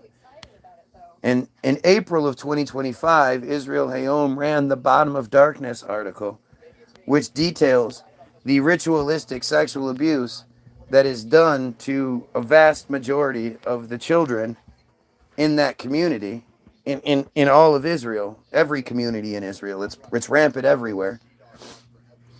Everyone knows about it. The police don't do shit about it.